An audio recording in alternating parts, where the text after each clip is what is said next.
Yeah! Woo! Happy Wednesday to those who celebrate Big Rich, TD, and Fletch with you this morning. Everything feels a little bit duller today. Everything feels a little bit less vibrant, a little bit less secure, maybe in some ways.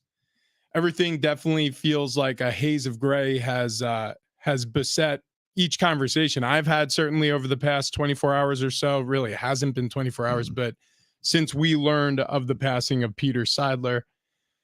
Peter Seidler, the Padres owner and chairman, a hero to San Diegans and Padres fans for the financial commitment to this team and the city, has passed away at 63. His wife survives him with their two young children.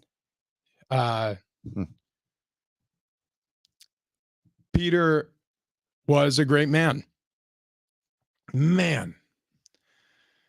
I get it, man. I get it. Because it does feel that way. Reverberates around the city.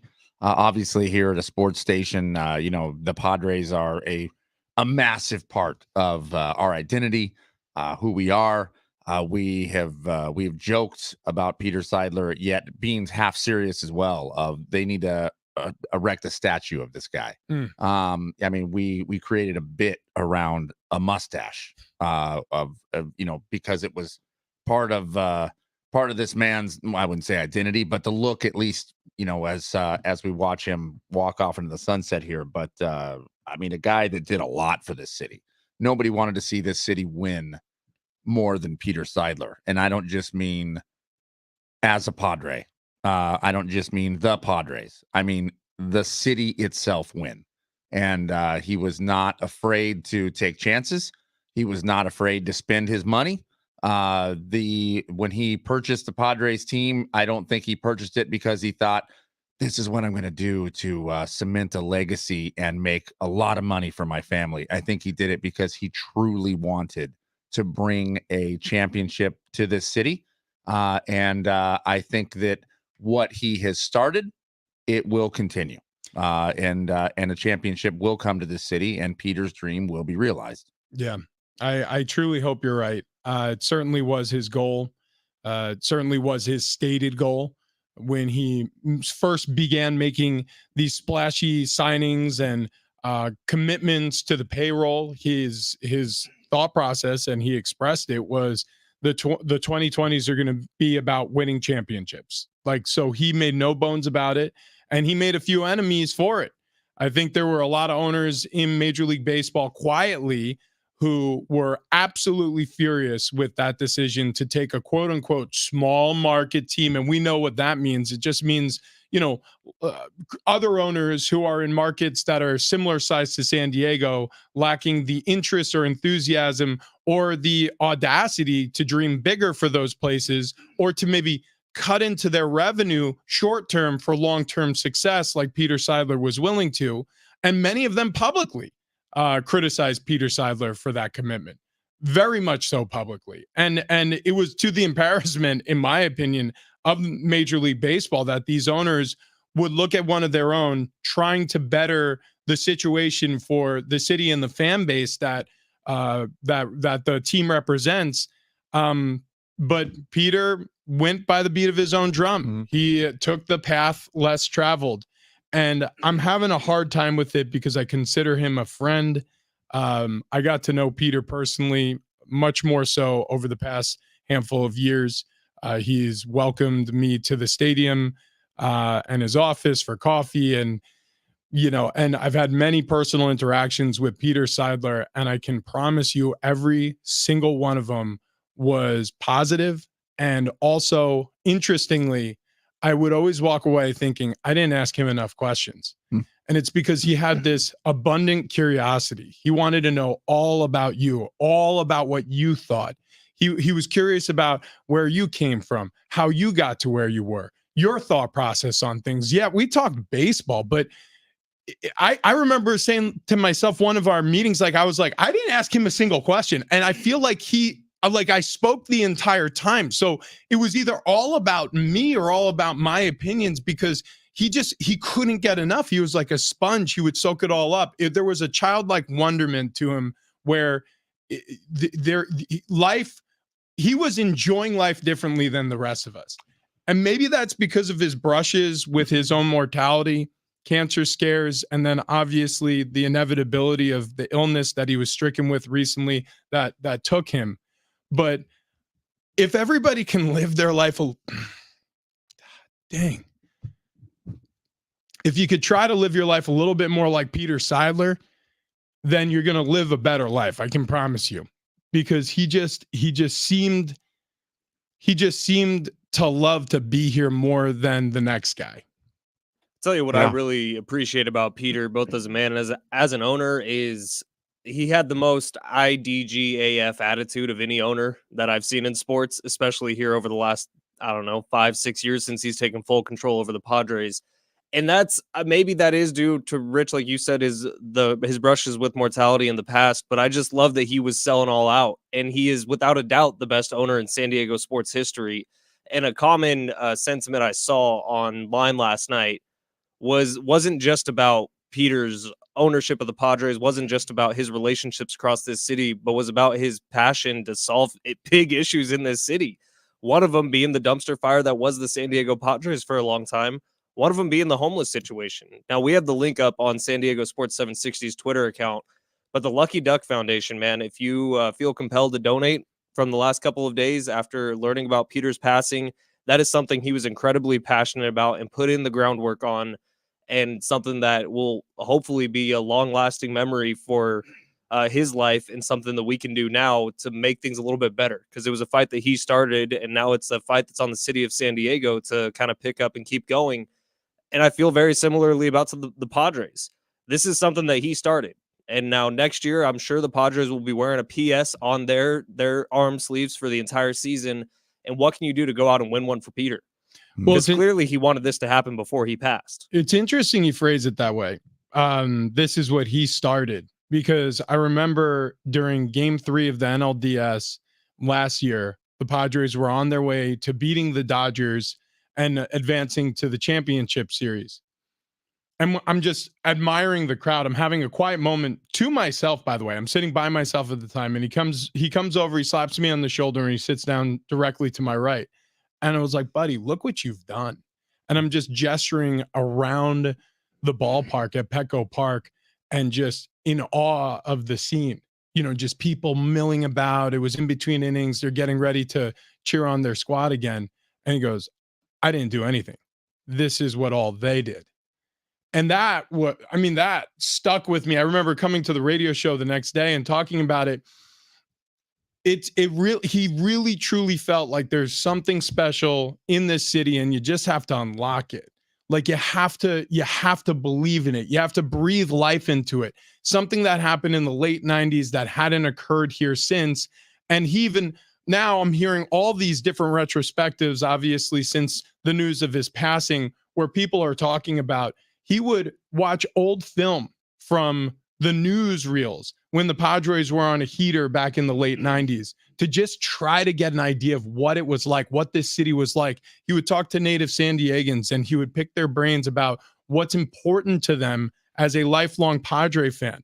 And the brown jerseys, like a small gesture like that, bringing back the brown jerseys. You may think of it, or it may be studied as an excellent marketing move, but it wasn't just that. Mm-hmm. It was Peter Seidler talking, asking, finding out what connects this city to its team, and then walking that path, not assuming he's smart. He's not outsmarting the room. He's not assuming that he knows better or he knows what the future should look like. He's trusting the people who care about this team to guide his hand. And it was a deft hand. And he made a lot of great decisions. And that was a very small one. The big one was contributing hundreds of millions of dollars into a payroll that is his hopes, obviously, and all of ours, supposed to start netting some championships here in the city of San Diego. It's an unbelievable story of somebody, and you don't hear about these stories all that often, somebody who's at the top of the mountain, Peter Seidler didn't need to be associated with the Padres, but he has baseball running through his veins. He's the grandson of Walter O'Malley, the guy who moved the Dodgers from Brooklyn to LA. Like, he's got a little bit of gall in him, a little bit of, hey, I'm going to go kick life's ass today because I don't know how many tomorrows I get. And that's what Peter Seidler did here for this community. And the best way to remember him, like you said, is to try to live on either in your own life personally or what you can contribute back to this city, because it's what made him happy. What is interesting and telling of how great of a man he is how emotional everyone in the city is. I mean, this is a person that I never met personally. I'm the vast majority of San Diegans never met personally. But somehow, some way, you feel connected. You feel like you lost a family member, and you're a little bit rocked by it. But it's interesting, Rich, as you talk more about Peter, and he did kind of have that live like you were dying mentality and attitude, and you didn't realize he was living like he was dying until after he passed, and that's what's hard to wade through at the moment, and all you can do is hope that like you said, Fletch, of this dream, this vision that he had for this team continues on. And look, have you heard anything bad said about Peter Seidler? No, you never will. No. Right? I mean, the guy was a saint, and damn it, we lost a good one. So some really cool scenes yesterday across the city of San Diego. I don't know if you guys have seen the mural that's already gone up of Peter Seidler. It's beautifully done. Last night at Petco Park, they actually left the gates open and let fans walk in to pay their respects. There was extremely emotional Yu Darvish, who he and his wife climbed the steps up to where the memorial was to pay their respects. Casey Alfred got a great photo of it. Not that that's what it's about, but I'm just saying Casey Alfred, whenever there's something in San Diego that needs to be photographed, he's taken incredible, powerful photos, and this is certainly one of them. And then last night at Viejas Arena, now John Schaefer and I have been doing the pregame show outside of Viejas for sure the last 2 full seasons, even a little more than that. And generally the vibe of the crowd walking past us before the game is a lot of screaming, a lot of yelling, whether it's directed at me or whether it's about the Aztecs. But last night, it was very much so. We probably had 150, 200 people saying the exact same thing, and it was R.I.P. Peter. And it's that special thing that unites this community, and I think Peter really represented that. And then before the game last night in Viejas Arena, an absolutely tear-jerking moment as they put a photo of Peter Seidler on the Jumbotron and had a moment of silence, an extended moment of silence. And it was about 25, 30 seconds of all 12,000 people in that arena paying their respects at the same time to one man. And special moments created out of this, but clearly every single person in this city is a little bit heartbroken this morning. It is a where were you when moment for many people, and that is so rare and weird to say about a sports owner. Normally, sports owners are the villain of the story. Right. Normally, sports owners are the people who you blame, you point fingers at, you get your torches and your pitchforks out for.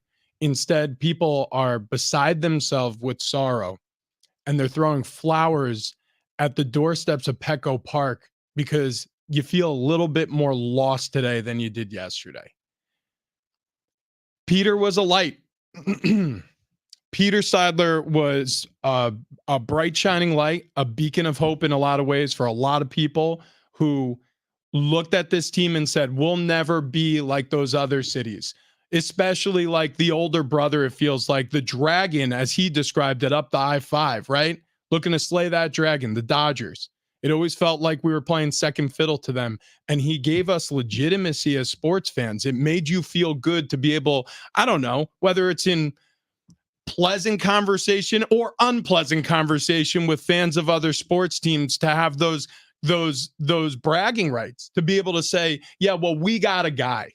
Like, doesn't it feel a little bit better when you go into the fight and you know that big brother's got your back? Yeah. Perfect example. Yep. During spring training last year, a fan asked Peter for an autograph and handed Peter a blue pen, a blue Sharpie to sign. And he said, I'll go get you a brown one. I'm not signing anything in blue. he really look, you just get it. Yes. I mean, you get it. He got it. How about when Marty Caswell asked Peter Seidler, would you blink your eyes at a $600 million contract for Juan Soto? And he looked at her deadpan and said, no. No. Well, and that's the crazy thing is I and it doesn't matter the names. It's just the belief. So whether it's Soto or it's the next major league slugger or pitcher or both in the case of Shohei Ohtani, you start thinking to yourself like, well, there's no stone that he's not going to unturned, at least investigate, because that's what he's taught us.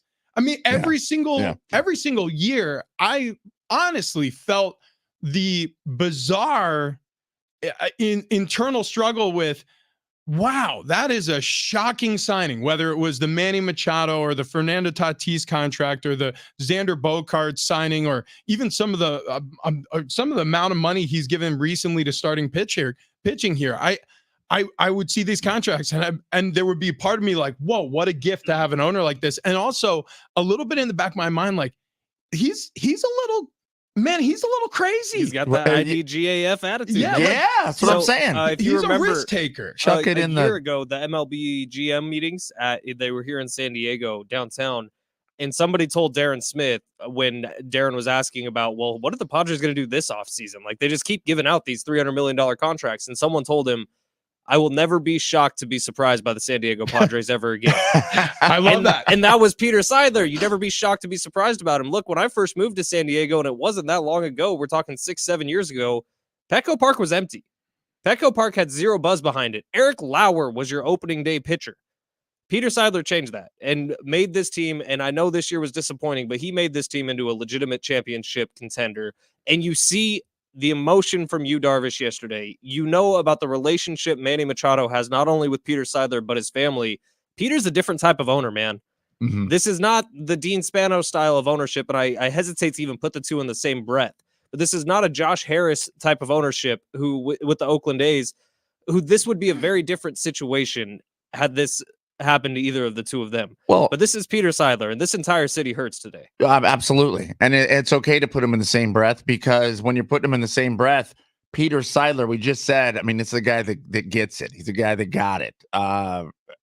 He got the fact that the city was hurting because the Chargers were ripped away from them. He got the fact that we need to do something special here in San Diego. And you know what, to save the heart of this city, we're going to put together a team with the heart.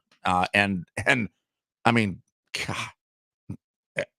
LFGSD, baby. Listen, if anybody wants to weigh in, the door is wide open today. It always is, but especially today, we want to hear from you. So 70470, start your text message with team. If you want to text the show, again, that number is 70470. Start your text message with team.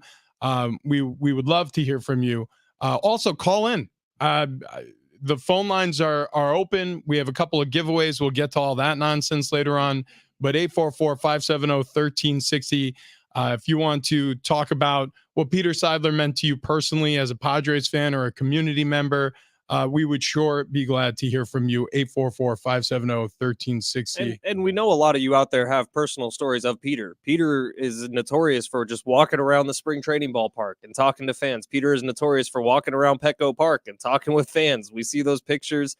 They put a smile on your face every single time. So if you got a story about Peter, if there's some way he touched your life personally, let us know about it. We'd love to hear it.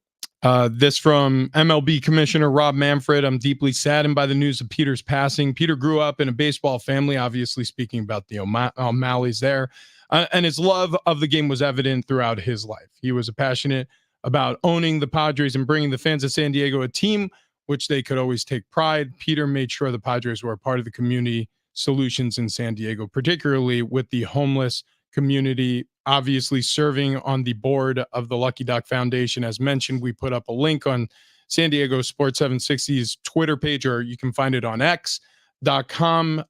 This was is a nonprofit organization that's raised millions and millions of dollars for various charitable causes, but it is focusing its efforts on homelessness, has been since 2017. So again, if it's something that's meaningful to you, if it's some way that you feel like you have an avenue to give to a cause that was close to his heart, that's certainly a way to mourn this loss. Again, from a personal standpoint, I feel a void in my heart that is unexpected.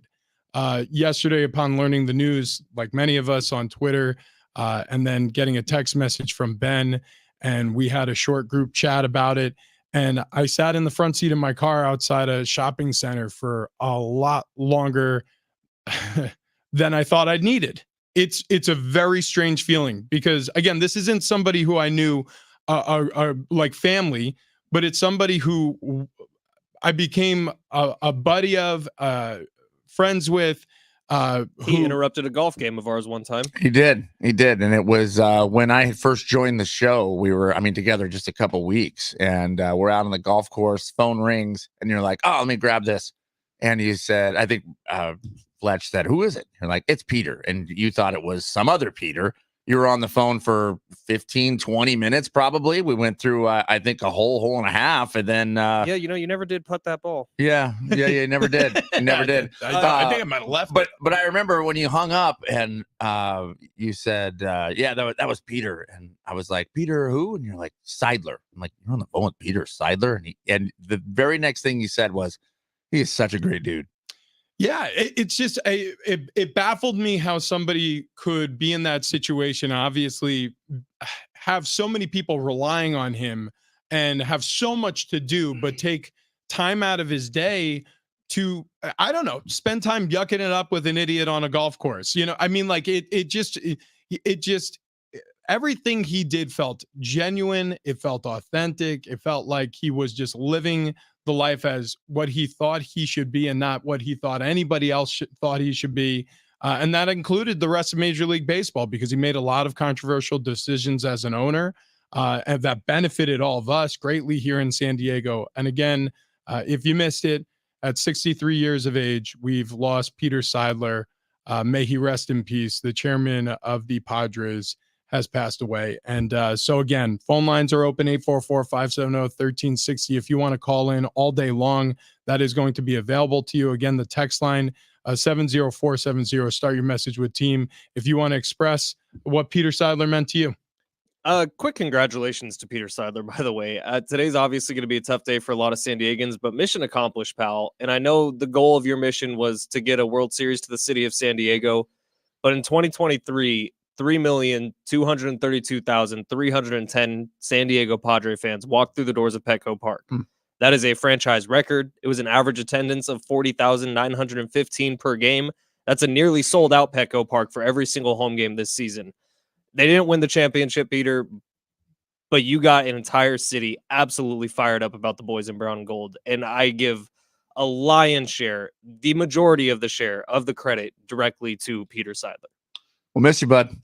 Yeah, no question about it. 844-570-1360. You could call in anytime. Again, 70470. Start your message with team if you want to text the show. And if you're listening on the free iHeartRadio app, there's always the talkback function. It's right next to the play button. It's a microphone icon. You can click on it. Gives you 30 seconds to basically leave us a voicemail. It'll go directly to Fletch. He'll be able to play it. So if you have any sentiments you'd like to pass on about Peter Seidler and what he meant to you personally or to this community, we'd love to hear from you.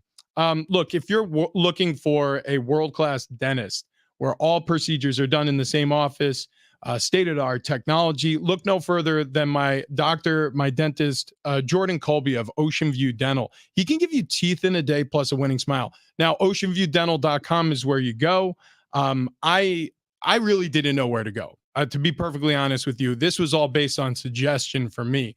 I needed a tooth extraction. I needed 3 implants to be put in. And that's a scary amount of dental work. I mean, if you think about it, I'm talking for a living, right? So the mouth is a little bit important. So when I first heard from my original dentist that this was going to be a 3-month process, very painful, and it was going to take a long time to heal from the initial extraction, plus the implant post, plus having the implants placed, it sounded like almost, I don't even know where to get started because I'm so overwhelmed. And then I met Dr. Kobe, who explained my procedure and the process we were going to go through, showed me all the digital pictures of what this entailed. And I felt 100% confident and comfortable. His motto is, no matter your situation, he can help you create a confident and healthy smile. And in most times in a single day. His advanced specialty is implants. And after doing my homework and meeting with Dr. Colby, he's my dentist for now on. So Dr. Colby has built a world-class family-oriented dental practice in Ocean View Dental, but also one in Fallbrook. They provide excellent care. He's got the latest advances in dental technology. Ocean View Dental patients come from all over Southern California. So book now because, spots fill up because he is one of the most sought and coveted dentists around for his excellent work and his care of his patients. It truly does feel like a family atmosphere at that office. Again, oceanviewdental.net. Okay, we carry on the other side. Big Rich, TD, and Fletch.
This update is presented by AutoZone. Starting off this morning with the news of the day from yesterday. Incredibly sad news here in San Diego. We mourn the loss of Padres owner and chairman Peter Seidler. He was 63 years old. San Diego State basketball honoring Seidler's memory last night with a moment of silence before their win over Long Beach. Jaden Ledee continuing his hot start to the season, another 27-point double-double. He leads the Aztecs to an 88-76 win. Big games coming up this weekend for the Aztecs in the Continental Tires main event tournament in Las Vegas, starting with St. Mary's on Friday night, then either Xavier or Washington on Sunday.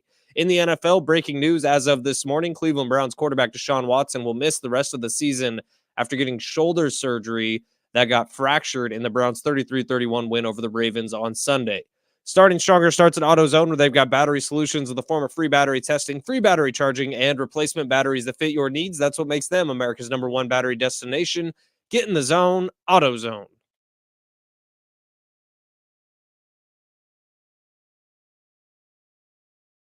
It's Big Rich Eating Fletch, San Diego Sports 760. Trying to wade through it here on a Wednesday as we mourn the loss of Peter Seidler. Man, it's been tough. It's been tough so far, but he's a good guy. We do have some fun to do today. We do have some giveaways. We have a 4-pack of tickets to give away to Legoland, California. You can go experience it at Legoland Holidays.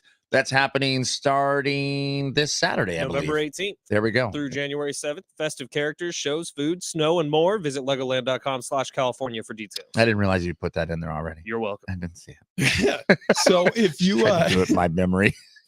if you're interested again in contributing to memorializing Peter Seidler in any way you want to, whether it's sharing a personal story or maybe a story about his impact on the community, feel free.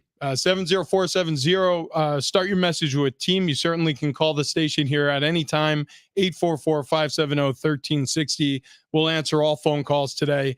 Because we know how meaningful of a day and a moment this is on the sports landscape, but also from the standpoint of being a San Diegan, because San Diego just lost a great man in Peter Seidler.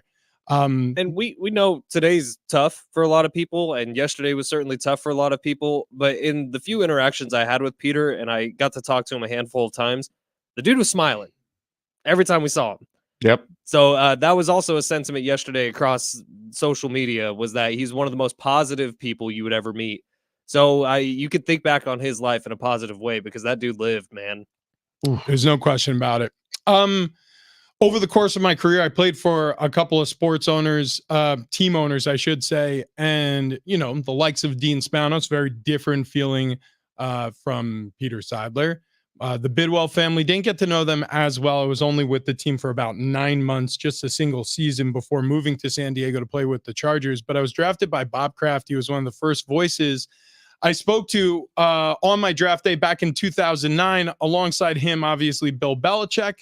And all of a sudden, those two guys have a huge decision to make. So the Patriots are 2-8 coming home, really limping home from this trip to Germany, heading into their bye week. There's question marks as to whether or not Mac Jones will be the starting quarterback moving forward. And also there's questions about Bill Belichick. So the big decision is, how do you remove Belichick from New England in a favorable way? Is it even possible? Can it happen in the midst of a season? Because there's a lot of people who are saying he should be fired immediately. Can it happen after this season? There's a lot of people who don't feel like it's even possible to do it then. Where are you guys at with this story? Because this is, again, if this is executed at any point over the next few months, think about what this demarcates in the sports world. It is the end of an era. Yeah, it is the end of an era. And you know what? I'm interested to hear your take, Rich, actually, because, you lived up there in New England. You lived with the fans. You had the fans screaming at you out on the field. You suck. Yeah, exactly that. That's all they said. It's weird. Yeah. It's mostly that. It's just like, wait, how do they know? I'm just wondering, do you think there's any of the legacy of Bill Belichick that the fans are going, no, you have to keep him here because Bill Belichick is the reason that we had this dynasty, this run? You can't disrespect the guy. Or do you have a fan base going, we're done with this. I mean, look, you're supposed to come in here and win, pal, because to me, Bill Belichick, as a fan of football, you go, I respect that guy. I mean, he knows how to go out there and win. As a fan of my favorite football team, I hate Bill Belichick. I hate him. I mean, because the guy will beat you one way or another. He beats you, and you don't want to see it. So, I mean, there's kind of a feeling of bye. Yeah, well, a little. So from my perspective, from living there and being amongst those fans, like a bunch of other cities, a bunch of other fan bases, they're fickle, right? You know, if you're winning and you're doing a great job, they're going to be your biggest benefactors, because you're going to be rewarded with them getting loud on 3rd and 4th downs. Your defense is on the field. It's a crucial moment in the game. Also, obviously, the season tickets. I mean, these fans supported this team for years in advance. And all that stuff. I mean, it filters down to paying players' salaries. So it always was bizarre to me when a player didn't make time for fans, because that's the only reason why you get to do what you do. Right. But getting back to the point of the fan base in New England, I think it's split. I think there are certain people who are like, that's my coach through thick and thin. I want to see Belichick have success again. And they might be blaming more Mac Jones for the offensive struggles, or maybe even the offensive coordinator, and less so on Bill Belichick. And then there are going to be fans who are like, fire him today. Because the truth is, that's what being a fan is. It's you're never ultimately satisfied. It's always looking forward to the next championship. Even if you have whatever it is the New England Patriots have 6 of them, you're waiting for the next one. Right. Coaching is such a weird profession because it never ends well. For the vast majority of people. Now, there's exceptions to the rule. Tom Landry with the Dallas Cowboys, 29 straight seasons. Curly Lambeau, 29 straight seasons as the Green Bay head coach. But Belichick's been coaching the By the way, both of them fired. Both of them fired. Exactly. So So New England Patriots, Belichick's been there since 2000. Now, when you look at this, he was one of the guys that in the national media, a lot of people said, well, he'll have that job till the day he wants to retire. A lot of people have said that. That's not how it often goes in coaching. Oftentimes, it runs its course. The relationship with the owner runs its course. The relationship with the fan base runs its course. And Rich, I don't know if it's a split fan base in New England. I'm thinking it's a 75-25 fan base in New England because of how poorly the last few years have gone since Tom Brady left. Fun fact, do you know who fired Tom Landry real quick? No, tell me. Jerry Jones. Are you serious? Yeah. His explanation was because he was too old and he wasn't winning. It wasn't he's had enough good ones. Tom Landry, just this number is ridiculous to me. He was 250, 162, and 6 as a head coach for the Dallas Cowboys. Yeah. Is that not outrageous to anyone else? You know, there's like 16 games in an NFL season at the time Tom Landry was coaching, maybe even less. You know what Belichick's record is? 264 and 116. Dude, it's absurdity. Yeah. And he's probably going to get fired or he's going to trade himself. We forget about that. Yeah. Well, so the 2023 coaches hot seat rankings, the latest ones were just released this morning, I think. And Bill Belichick has now jumped from the number 6 spot to number 4. Curly Lambeau had a falling out with the Green Bay Packers. Green Bay Packers Stadium is Lambeau Stadium. Right. He finished coaching with the Cardinals and the Chicago Bears. Okay, so like, wait, was Don Shula fired? Or excuse me, the Chicago Cardinals. This was before they moved to St. Louis, before they moved to Arizona. So it wasn't even the Bears at the time. Look, everybody gets fired. There are no happy endings for coaches in the NFL. Don Shula, he quit. He quit. Okay. What about Mike Shanahan? Why did he quit? If you investigate why Don Shula refusing to surrender power after a season that scuffled his image, Miami Dolphins head coach Don Shula has decided to retire. I've done this before. I've had this conversation. I've looked up all these coaches. There's no happy endings in the NFL, and which is fine. You look, Bill Belichick is an NFL.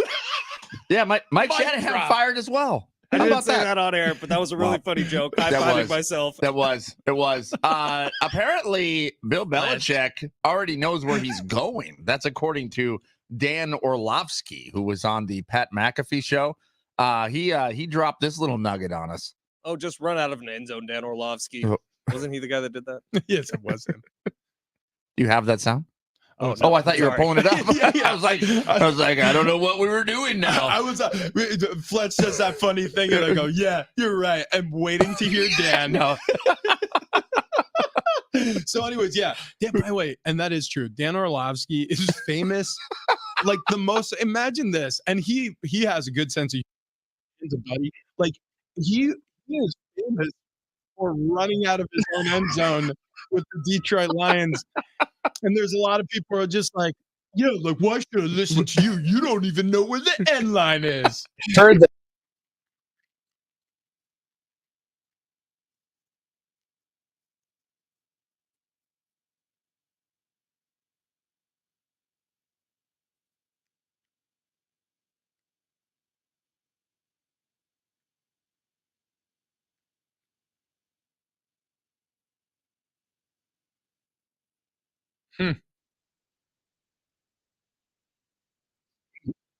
He's just nodding. They're throwing out. The Chargers. I said the Chargers too. Yeah. Will they pay him? Okay, look, I doubt it. I sincerely doubt it. But if there's a way, based on whatever he's earning from the Patriots contractually, for them to break that contract and fire him, for Belichick to say, like, I'm not coaching the Chargers for money, it's for legacy, to take a young quarterback with extreme talent like Justin Herbert and win a championship with a team who's never won one. Remember, Bill Belichick has an affinity for the history of the game. Okay, the New England Patriots were a dumpster fire of a franchise when he took over with Bob Kraft. Yes, they were. And he turned them into something. If he can do that for the LA Chargers as his swan song, He's already worth $60 million. oh, dude, Belichick, money is not any. And trust me, if you've ever met him, when you're spending time with him, it's the only thing he thinks about is football. And so if you have another bite at the apple with a guy like Justin Herbert and some of the names that they have on that defense already, I mean, all of a sudden the Chargers become the real deal, in my personal opinion. By the way, those hot seat power rankings for coaches, Brandon Staley, number 1. oh wow, Yeah, wow, number wow. 1. I wonder if those coalesce with each other.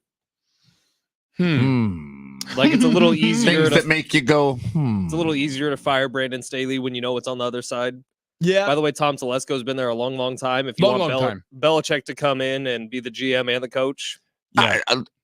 To me, you out Brandon Staley, you put Belichick in. The Chargers are a real deal team. we said it at the beginning of this season. I said it at least. I don't know if you guys agreed or disagreed. You may have laughed at me and said I'm a fountain of misinformation, but I said the Chargers have a Probably roster. accurate. What we said. The Chargers have a roster good enough to win a Super Bowl, and they won't make the playoffs. That's what I said before the season. I can't remember what don't my remember win that. total was. And I don't even remember Ben saying I that. don't remember you saying that at all. I did know for a fact. I I said those forget exact most of the things that Ben says. I just realized No, that. for a fact. Let's see. AFC West. I don't know what your win total was. The over under on the Chargers was 9.5. Rich, you took the over. I took the over. Ben, you took the under. Okay, there you have it. Boom. There you have it. Proofs in the pudding, boys. Ooh. But I Figs are an do- Italian thing. Okay, really quick before we run here, because we got to get to this NBA storyline. The NBA season has tipped off and is out to a great start if you're playing on the Underdog Fantasy app. So a lot of fun. All you got to do with Underdog Fantasy is head to their Pick'em game, which is selecting between 2 and 5 players and selecting whether they're going to go higher or lower on their stat totals. And then just watch the game. You can win up to 20 times your money by going 5 for 5. I've done this before with the Lakers. Actually, it was the Lakers-Clippers game that I did it with. It really makes the last 4 minutes of regulation a lot more fun. And I'm sure if it goes to overtime, I haven't done it on an overtime game yet, but it is a blast. Underdog Fantasy is the app to download. It is my most used fantasy app, or I should say app on my phone. I think it's just behind email. That is taken over as the first ranked app on my phone. Underdog Fantasy is right behind it.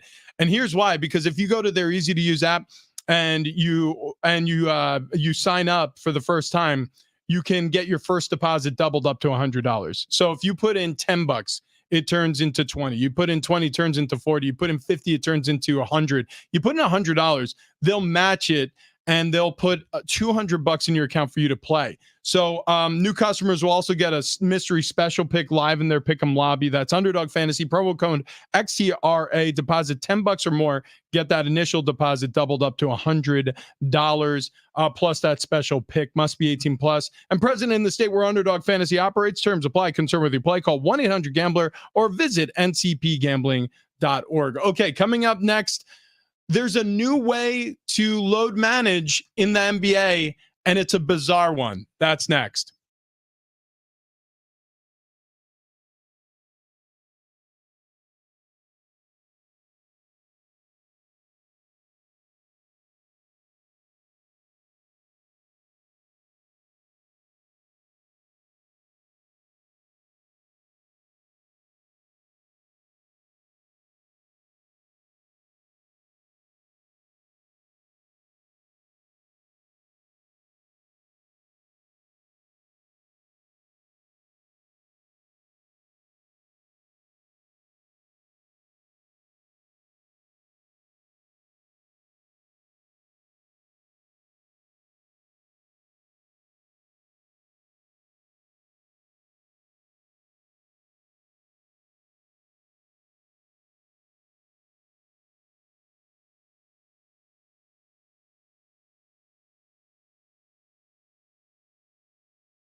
Coming up next, load management has taken a turn in the NBA, and it's a bizarre one.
Big Rich, TD, and Fletch, we have a giveaway coming up on the show. If you want to go to Legoland with the family, we have a 4-pack for Legoland Holidays. It's here. It's back, presented by Hallmark Channel.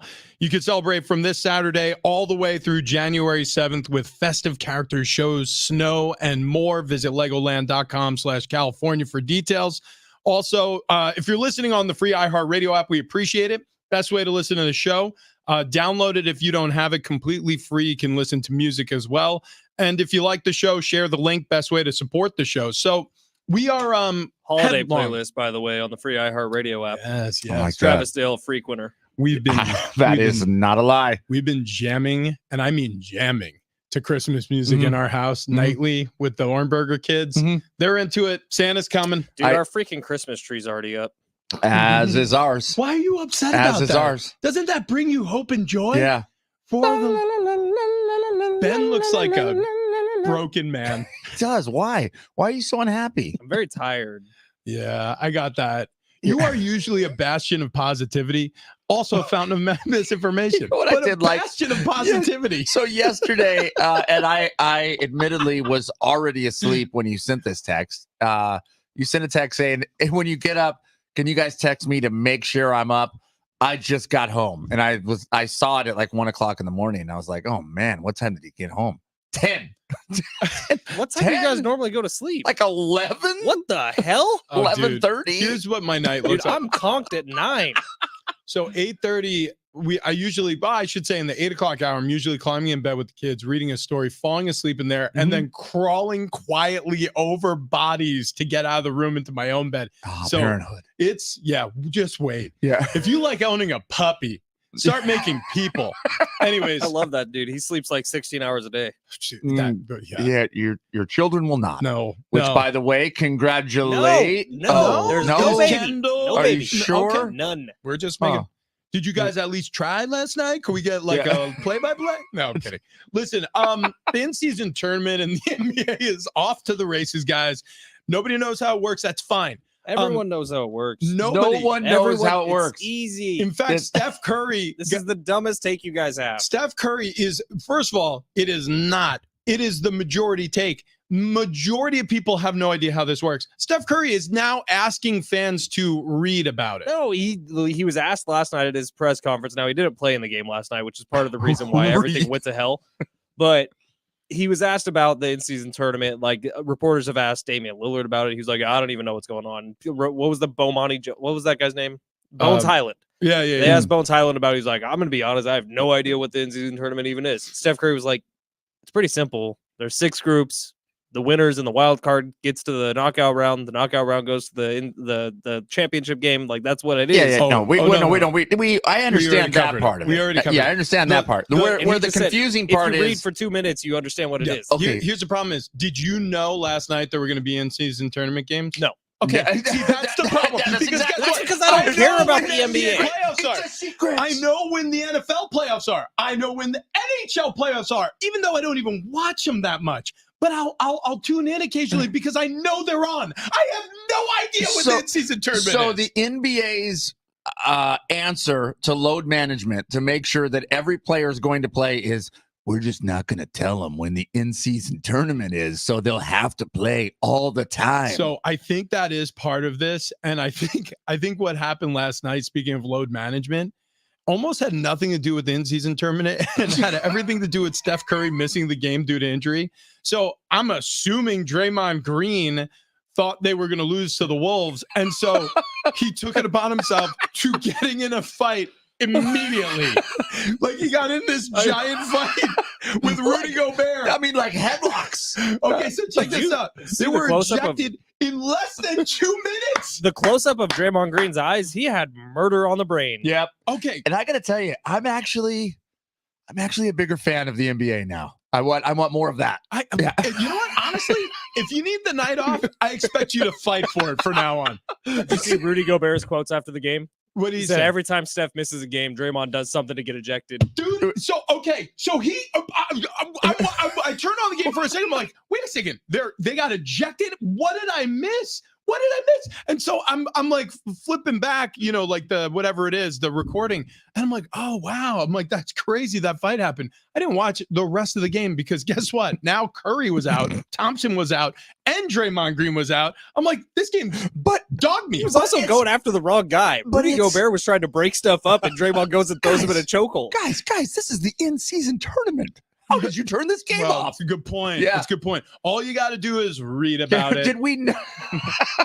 Did we know that it was an in-season tournament game during the game at all? Because the court's different. Admittedly, I did not watch this. The court's different. Oh, that's how you know you come out and the court's painted? That's how I know. Honestly, it's the only way any fans know. So the players, they have to look at this guy.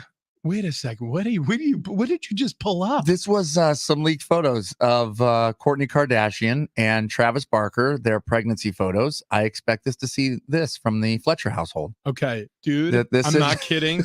I missed an opportunity when Annie was pregnant. Wait, what the hell is happening? They're doing the Playboy cover. Remember Janet Jackson? Was it Rolling Stone or was it Playboy? I think it was Rolling Stone. Okay, I don't know. Where she had two hands coming from behind him, That is correct. Covering the bosoms. That is correct. Yeah, that's what Jenner's doing here with Barker. It's now, working. I know she's pregnant, but she could clearly use sdfatloss.com. I think it's. I don't think that's a good idea. I don't think that's what stfatloss.com is about. Trust me, I'm not a doctor, but she's got quite the belly on her. Look, I think we all had quite the bellies on us, and it wasn't something we could have done that post. Rich with you, TD. Oh, that sounds good. Oh my god. Oh my god. Why were those not our before pictures? What were we thinking? Now we're all too skinny. We could make that our before picture. Wayne and Chloe would be like, yeah, turns out this isn't working out, guys. So we're gonna go. Yeah. You guys, you could keep the diet plan and everything. We're just gonna go. Don't expect any more emails from us. It's not going to happen. Wayne, Chloe, the staff, the coaches over at sdfatloss.com, they hooked us up. They helped us out. We were able to trim some of these bellies down. In fact, I trimmed 30 pounds in just over 2 months. Rich, over 35. Fletch, I think you're pushing 50 here on the plan, and the scale's still dropping, and they can do the same thing for you. So go to sdfatloss.com.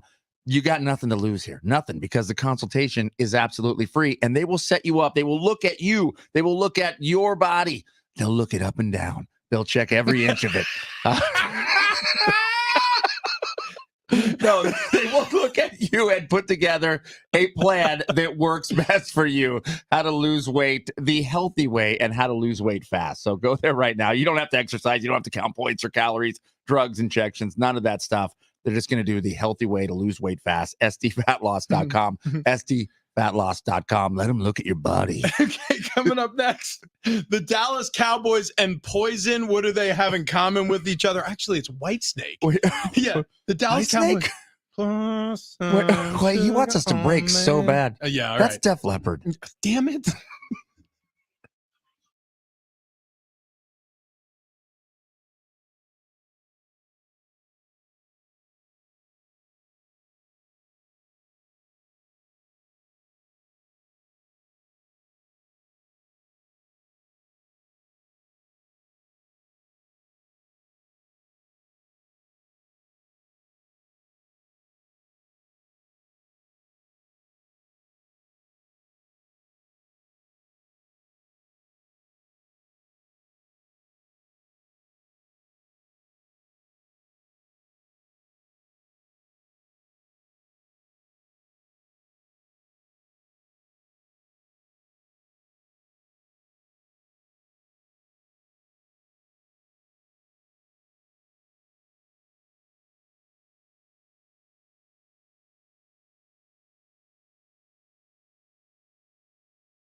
Hour 2, Big Rich, TD, and Fletch. This update presented by AutoZone. Starting off this morning with the news of the day yesterday. Incredibly sad news here in San Diego. We mourn the loss of Padres owner and chairman Peter Seidler. He was 63 years old when he passed away yesterday. San Diego State basketball honoring Seidler's memory last night with a moment of silence before their win over Long Beach. Jaden Ledee continuing his hot start to the season. Another 27-point double-double for the Aztecs big man. That was an 88-76 win. Big games coming up this weekend in the Continental Tire's main event tournament in Las Vegas, starting off with St. Mary's on Friday. Then they will get either Xavier or Washington on Sunday. In the NFL, breaking news as of this morning, Cleveland Browns quarterback Deshaun Watson will undergo season-ending surgery on his shoulder, which got fractured in the Browns' 33-31 win over the Ravens. Starting Stronger starts at AutoZone, where they've got battery solutions in the form of free battery testing, free battery charging, and replacement batteries that fit your needs. That's what makes them America's #1 battery destination. Get in the zone, AutoZone.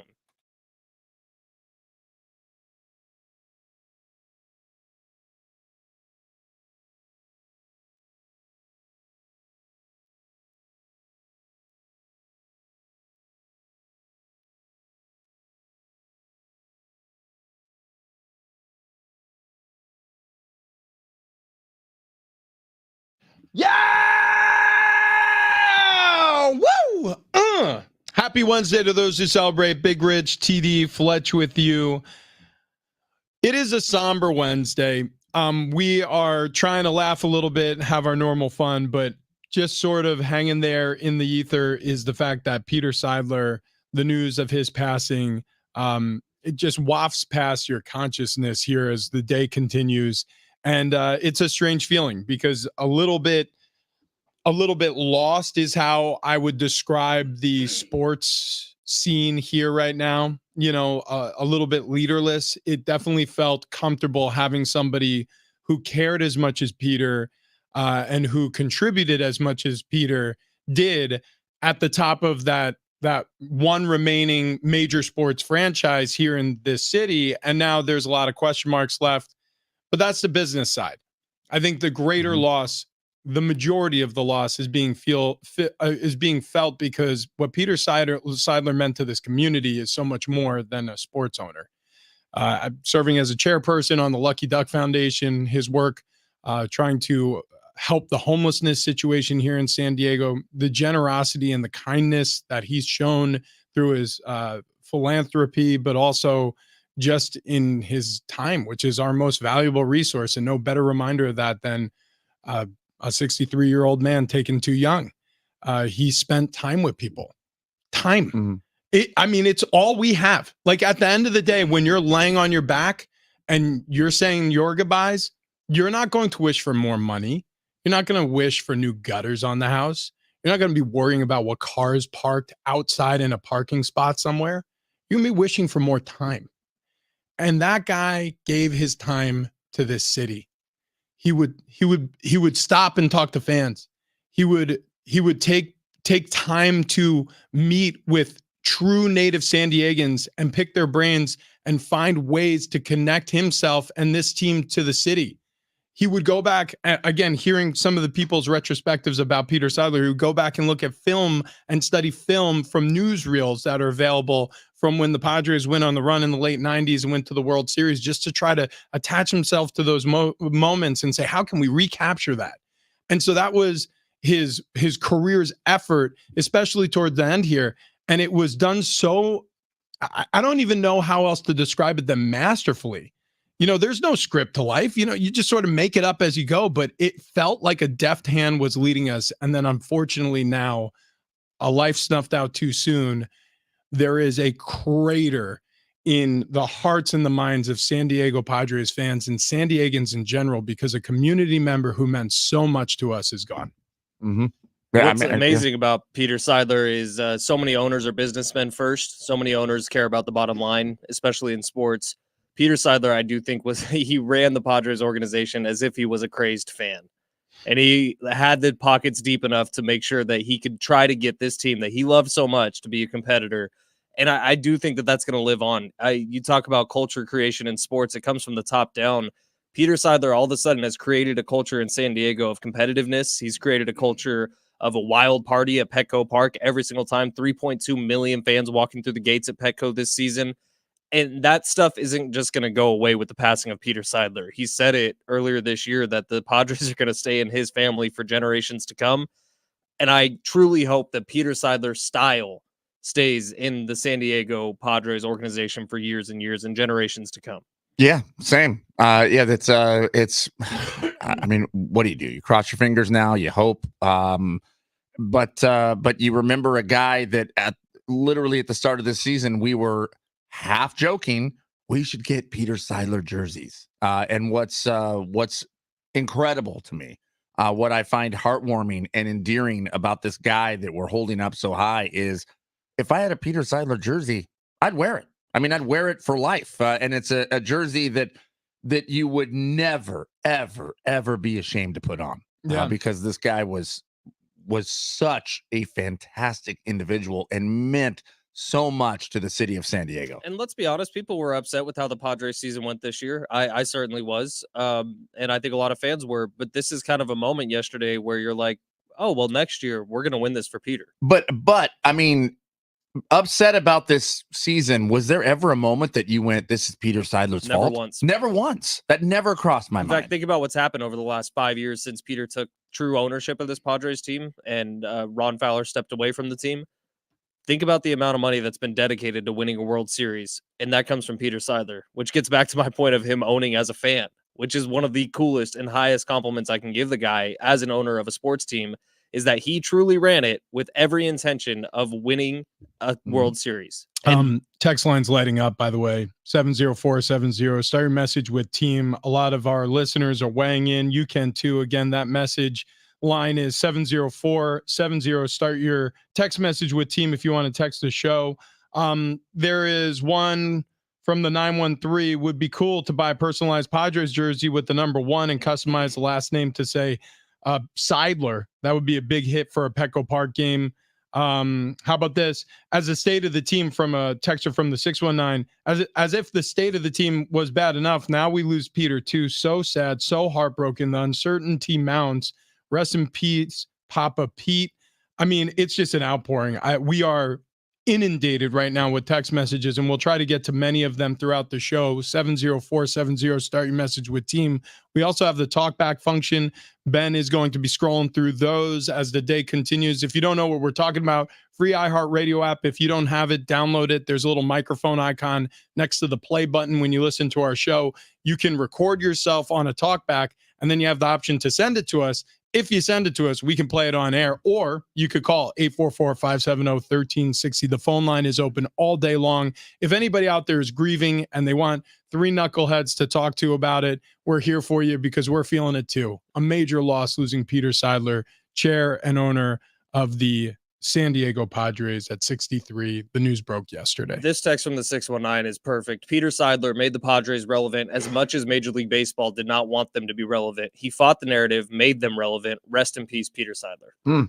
So, look, there are a lot of sports owners that are beloved, or I should say there are very few sports owners that are beloved. There's very many who aren't. And I would say a guy who walks the line is Jerry Jones. Like, that's a guy who I think there are certain people in Dallas who are like, love me some Jerry. Can't get enough of him. Glad that we have an owner who talks to the fan base. And then there are definitely people. Wish you knew to use that camera on his phone, but it's fine. There's also some people, though, who are like, I am so tired of this guy. It is it's P.T. Barnum, right? You know, He's just raising the tent. He's got the lion tamers out there, and it doesn't really matter if the team's great. It's America's team. This is the greatest show. Yeah, come on out. Support the gang. You guys like Dak? We're going to do a segment called Dak Picks. You get it? Anyways, we're going to send those out on Tuesdays. Jerry Jones is George Bush. I don't even know how he laughs, but I just picture it's like a really uncomfortable, like kind of nervous. Now watch this drive. Now watch this drive. All right. So Jerry Jones told the media that he doesn't want to talk. He does weekly hits on the flagship there in Dallas. He does weekly hits. He says, I don't want to talk about the Eagles game, right? Because I don't want to poke the bear. Okay. So that's what he says during his media session, his interview. And then, so Dak Dak, I think, has a good sense of humor about Jerry Jones. Also, he's paid him a boatload of money over the course of his career, so he should be in good humor about Jerry Jones. But so the media actually filled Dak in on what Jerry said on his weekly talk show about this. And then here was Dak's response. Okay, hang on. Whoa. We are surprising Ben at every turn today. He's so tired. Look at him. I'm so sorry to laugh at you, but every time he's not speaking, his eyes glaze over and it looks like... Well, you know what? You have the movement that you normally do where you're looking at the computer like we're ready to go. This is the go ahead. But then as we lead into it, you look back at us like, what are we doing? Sorry. It's ready now. Here's Dak. Eagles because he's learned his lesson.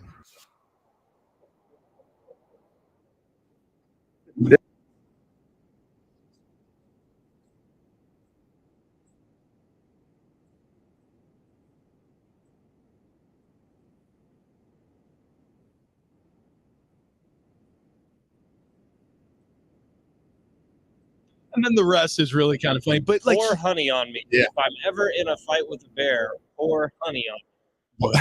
Because he's going to fight him back. Step inside. Walk this way. You and me, babe. Hey.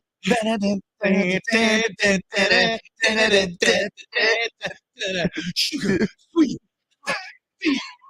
Pour some sugar on me. Dude, I'm gonna fight the bear. So Jerry doesn't want to poke the bear. Dak wants all the smoke. Micah Parsons is making his own comments on his podcast. The Dallas Cowboys, they really know how to turn the volume up on their own brand. I mean, I kind of dig it, though. I don't mind it. I like it when people start calling other people out. I also would like it if the Dallas Cowboys just get it handed to them by the Eagles. But you know what's crazy? They don't even play the Eagles for like 3 more weeks.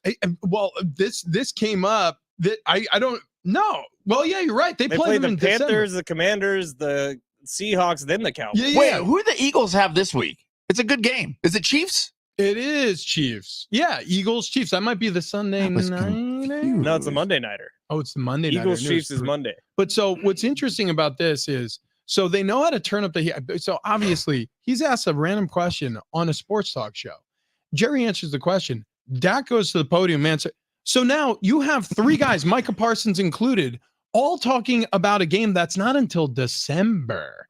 Okay. What's crazy about the Eagle, or I should say about the NFC East, is we started it thinking like, okay, the Giants are going to be pretty good. I mean, if we really think about it, Brian Daboll, what he was able to do with Saquon Barkley and Daniel Jones, like that's going to be a pretty good team right there. Commanders, I mean, I don't think anybody had high expectations, but you figured this would be a 3-dog race. All of a sudden, it is down to 2. It is either the Eagles division or it's the Dallas Cowboys division. And for whatever reason, there's this feeling like the Dallas Cowboys are going to build a resume. They're going to create all this media frenzy about this game as we're heading through the month of November into early December. And then, like you just said, TD, I think ultimately they're going to get destroyed by the Eagles because this is what happens every time with the Dallas Cowboys. It's like you could almost forecast the future every time people get chirping on that side of the fence. So I figured it out. This was actually about the last time they played against the Eagles. These questions were asked, and the clip went viral once again yesterday. Okay, so Jerry Jones is P.T. Barnum. He is welcoming everybody under his tent, and he has the majority of the NFL media eating out of his hand as a result. Have you guys seen that movie, The Greatest Showman? No, I never did. No, I never saw it's that. fantastic. Highly recommend. What wait a second. Who's the guy? Hugh Jackman. Hugh It's Jackman. Wolverine. It's about P.T. Barnum. It's great. Does P.T. Wait, Barnum? it's not about Wolverine? I was going to ask, does he have claws in it? No. Does he have an adamantium skeleton? Amazing singing voice. He has a good singing voice. Little known about Hugh Jackman. He's like hold opera on. trained. Did Wolverine sing at all? I don't think so. If P.T. Barnum is like scratched by fictional character Sabretooth, like, is he going to be able to heal from that scratch like Probably within not. seconds? Probably not. Okay, then I cannot watch The Greatest Showman. Yeah, you should I'm really not give in. it a watch. I'm Do you guys out. like musicals? I love musicals. I'm not a musical guy. Is there a Cyclops? No. Ooh, There that's a good is a bearded question. lady. Okay. Does she have claws? And by Cyclops, I didn't mean like a person with one eye. I meant like the X-Men. Zendaya's in it. If there was a person with just one eye, like right in the middle though, like only birthed with one eye. Can I ask a really stupid question? Please do. If I may. Has that ever happened? I don't know the answer to that. Can we look that up real quick? Yeah, I let's wasn't even see. listening to what TD was talking about. Has anybody ever had so ever obviously we're not been- teasing anybody with disabilities or malformalities, but has anybody ever had an eye directly in the middle of their forehead? As opposed to having two on either side of your nose, like right there smack in the middle, like the fictional Cyclops? Or is I don't know. Like drawings. Yeah, I highly doubt it. Yeah, I Huh. wonder if that's physiologically possible. Oh my gosh, it is. It is a very rare birth defect that is usually fatal. So Okay, whoops. this So took now a you're a turn. yeah, we didn't mean for that to happen. So we are Yeah. going to steer away from all that, Wait, and hold we're on, going to play hold a on, little hold- game called. What do you got? What do you got? This has there ever been an actual case of a Cyclops baby being born? Oh yeah, it does say yes. Yep. Okay. Sorry, So we're it's a real jerks. thing. Yeah, we are jerks, Mhm. as it turns out. So I'm great. I'm glad I asked that question. I feel Yeah, good about okay, myself. great. I'm an idiot. Yeah. Okay. Little game we like to call red pill, blue pill. Were we going to do halftime at all? We've missed that we've twice. Completely blown it off today. I don't know. Today's a weird day. Let's be very honest with each other. We came to the show today, and all we talked about before the show was Peter Seidler. All I think we really want to talk about today is Peter Seidler. It kind of I know what we're trying to do, and we do it every single day, regardless of what the news looks like on the outside of the sports world. And it's been some dark times. I mean, if you look around what's happening in the world and even our involvement in those world affairs, there's a lot that we avoid talking about that our families or friends, it has a direct effect on any of us, all of us. But by design, we stay away from stuff. But when you have a situation where a sad story is unavoidable and it affects us all in the sports community, it is impossible to avoid wanting to talk about it. So forgive us. Forgive me. Look, I did not realize felt completely unprepared. I'm sure many of us felt completely unprepared with this news because as a friend of Peter's, like we discussed privately amongst each other, I've reached out to him numerous times this season to check in on him, to see how he's doing. Obviously, we got the news of the illness, and even at one point there was interest to have him join us on the air, and there wasn't any response. And I became worried at times, but you know how life goes. You get busy and that worry fades, and then you don't think about things. And then all of a sudden yesterday we get handed this news and it's like, wow, now I wish I would have done more. I wish instead of just asking questions, maybe I would have reached out to his brother, Tom, and asked him for an address to send something, because when people are sick, the little gestures help. And I consider him a buddy, and you start rewinding the tape in your head. And I know I meant well, and I know that he didn't have time to necessarily spend with me or anybody else, and the requests were probably coming in with Peter, and he was circling the wagons for obvious reasons, but it's a weird day. Yeah, I guess it is. To put a punctuation on it, it's a weird day. Fletch sent the message to us yesterday morning. I read it and I had to take a beat. I'm like, wait, that doesn't compute. That can't be right. I walked out to the newsroom, mentioned it to our news director, and he did the same thing. Where he went, what? And we both jumped on the computer to look it up, and it was about 5 minutes later when the Padres made a statement. So, rough. Live like you're dying, right? There's that song, and Peter, one of his most famous quotes, and it was a recent one. I kind of like spending money. You can't take it with you. Well, Peter, wherever you are, what you take along with you is the thoughts and the memories of a lot of very grateful Padres fans. We'll be back after this.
We got some injury updates in the NFL and red pill, blue pill coming up next.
This update is presented by Staples Stores. Starting off this morning with some very sad news for the city of San Diego as we mourn the loss of Padres owner and chairman Peter Seidler. He was 63 years old when he passed away. San Diego State basketball honoring Seidler's memory last night with a moment of silence before their win over Long Beach. Jaden Ledee continues his hot start to the season. Another 27-point double-double that leads the Aztecs to an 88-76 win. Big games coming up this weekend for the Aztecs in the Continental Tires main event tournament in Las Vegas. They'll start with St. Mary's on Friday night. Then they get either Xavier or Washington on Sunday. In the NFL, breaking news this morning before our show, Cleveland Browns quarterback Deshaun Watson will miss the rest of the season when he gets season-ending shoulder surgery, which got fractured in the Browns' 33-31 win over the Ravens. Staples Holiday Deals means amazing savings for the holiday season. Right now, save 50% on custom holiday cards and invitations, as well as custom photo gifts like mugs and calendars. Offer ending 12/16. Visit staples.com/print for more details. Have yourself a merry little holiday deal at Staples.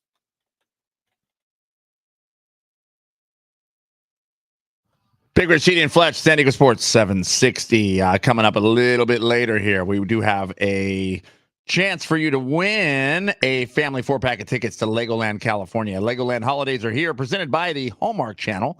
You can celebrate November 18th through January 7th with festive character shows, food, and snow, and even more. Visit Legoland.com/California for the deets. Really cool moment last night at Viejas Arena. I don't know if you guys have seen video from it yet, but the moment of silence before the game for Peter Seidler, when you talk about 12,000 people at once experiencing the exact same thing, and then if you were able to catch some of the videos later on social media, I think you had it too.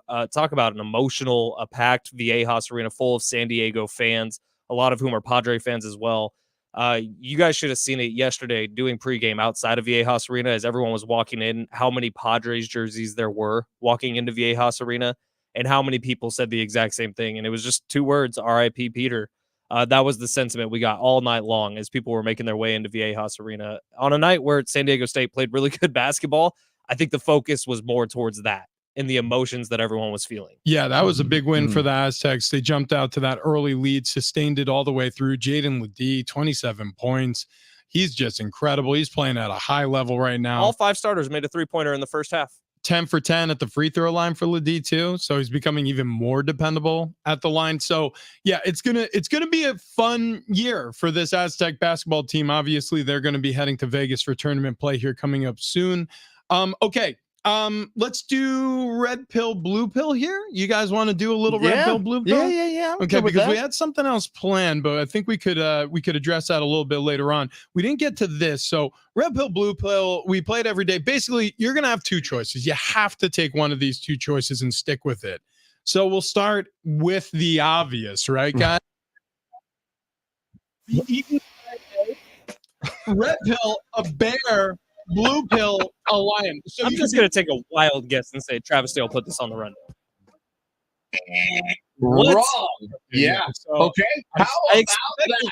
so much more from you, How Richard. about I am curious because I was watching videos of actually how lions and bears kill and eat their prey yesterday. Jesus, man. Okay. I don't know. It was a weird internet rabbit hole I went down, and so I apologize, but I'm so curious your thoughts because I'll save mine for then. But red pill, bear, blue pill, lion, which pill are you Well, taking? now I'm going to need more description. How did the lion kill me? How does the bear kill me? I'm going to venture to guess that a lion, being a cat, is going to go right at your throat and right at your jugular, and then That's a little you're quicker. done. You're Now, done. Yeah, I've so I seen The would go Revenant. lion. I've seen how bears like to take care of people, and it's very sexual with Leonardo DiCaprio in The Revenant. Well, actually, that's a fairly what? Have you seen that movie? You have to have sex with the bear before you die. Oh, you're not having sex with it. Okay. God. So bears.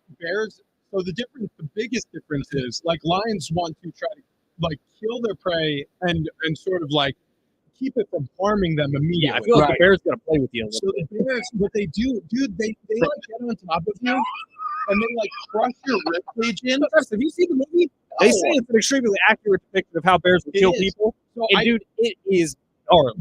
Do they kiss first? There's a lot of heavy petting. You could say you're rounding third by the time your intestines are being pulled out of your stomach. That is such an uncomfortable scene in a movie. Because it goes on for 5 minutes.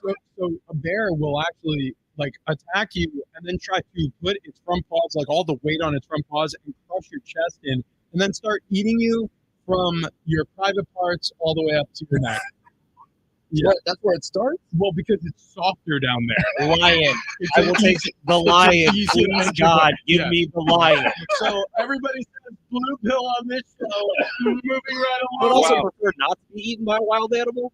Just I'm throwing that out there. It's so terrifying. We are so protected by our houses.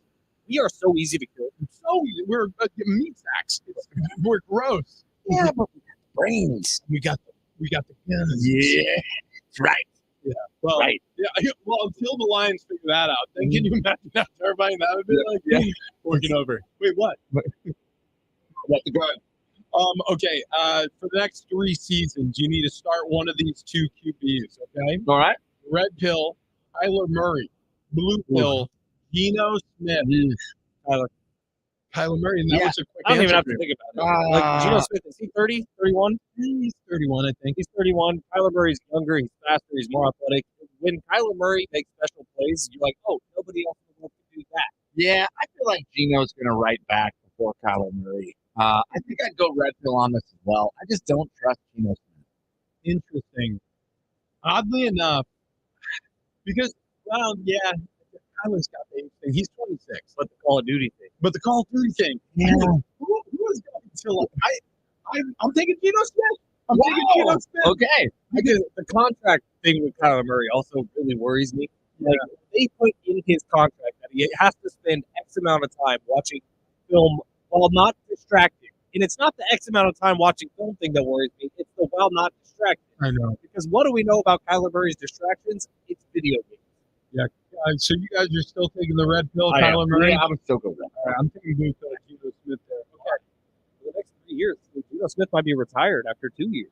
Well, they signed him Well, to fine. that He's one of a contract. quarterback. Nah, I mean, guys are playing. Look at what's his name? You don't think the Tom Seahawks are going to Brady. hit a quarterback in the Aaron draft this year? Look at Drew Brees. Yeah, Geno Smith is not either of those people. Look at Like- look at Phillip Rivers. I think the Seahawks are probably going to draft All a these quarterback guys this played year. into their late 30s. No, I'm not Geno going to Smith draft is not a Aaron Rodgers. quarterback. Why would they not draft a quarterback? No, Who thinks they're going to draft I'm a the future.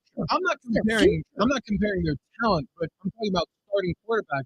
You get played for a long time. Look, you want us to say Geno Smith is the future of the Seattle team. No, they said that Drew Lock is the future. Drew Lock isn't either. They're going to draft a quarterback. not what they This is said. a quarterback Not rich what draft. they It doesn't matter said. where you are in the first round. You can take a quarterback and still be okay. Well, Look how angry you get. Yeah, and what's Seattle's record?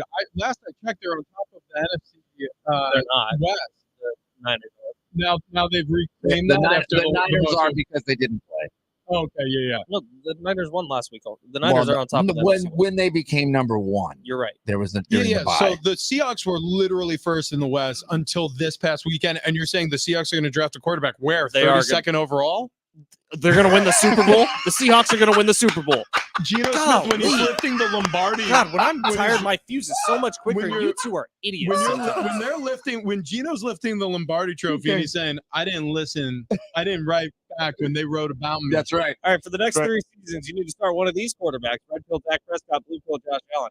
This is easy for me. This Huh? is easy. Really? This is easy. I would take Josh Allen. Dak Prescott gives me the heebie-jeebies. I don't. Josh Allen's giving me the heebie-jeebies right now. It- That dude just got an offensive coordinator fired. I'll take it. I'll take it over Dak Well, Prescott. Dak Prescott got an offensive coordinator fired last year. Kellen Moore lost his job last Did I go neither? year. No, you got to choose one. I'd say Josh Allen. Oh my gosh! All right, my turn. I'm gonna take neither. I'm gonna go back to Geno Smith. you no, I'm son of kidding. a- No, I'm kidding. No. All right, I'm going to take Dak here. Wow. And okay, here's my justification. I actually feel like Dak has either gotten better or at least stayed the same over the course of his entire Mhm. career. Mhm. There's never been a major regression. I have serious concerns over what we're seeing last year and this year with Josh Allen. I mean, and Dak's been through a couple of coordinators now.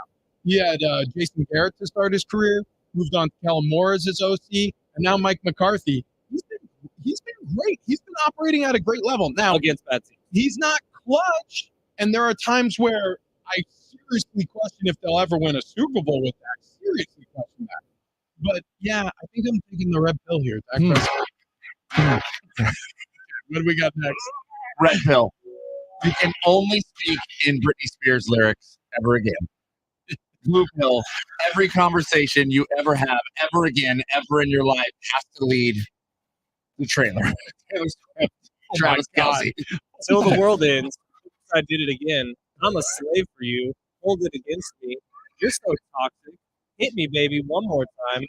You gotta work, bitch. Look, listen, you can use the lyrics in those songs to create a conversation. I'm a womanizer, womanizer, womanizer, womanizer. I hope Fletch chooses that. You know what? I just For sure, Britney Spears.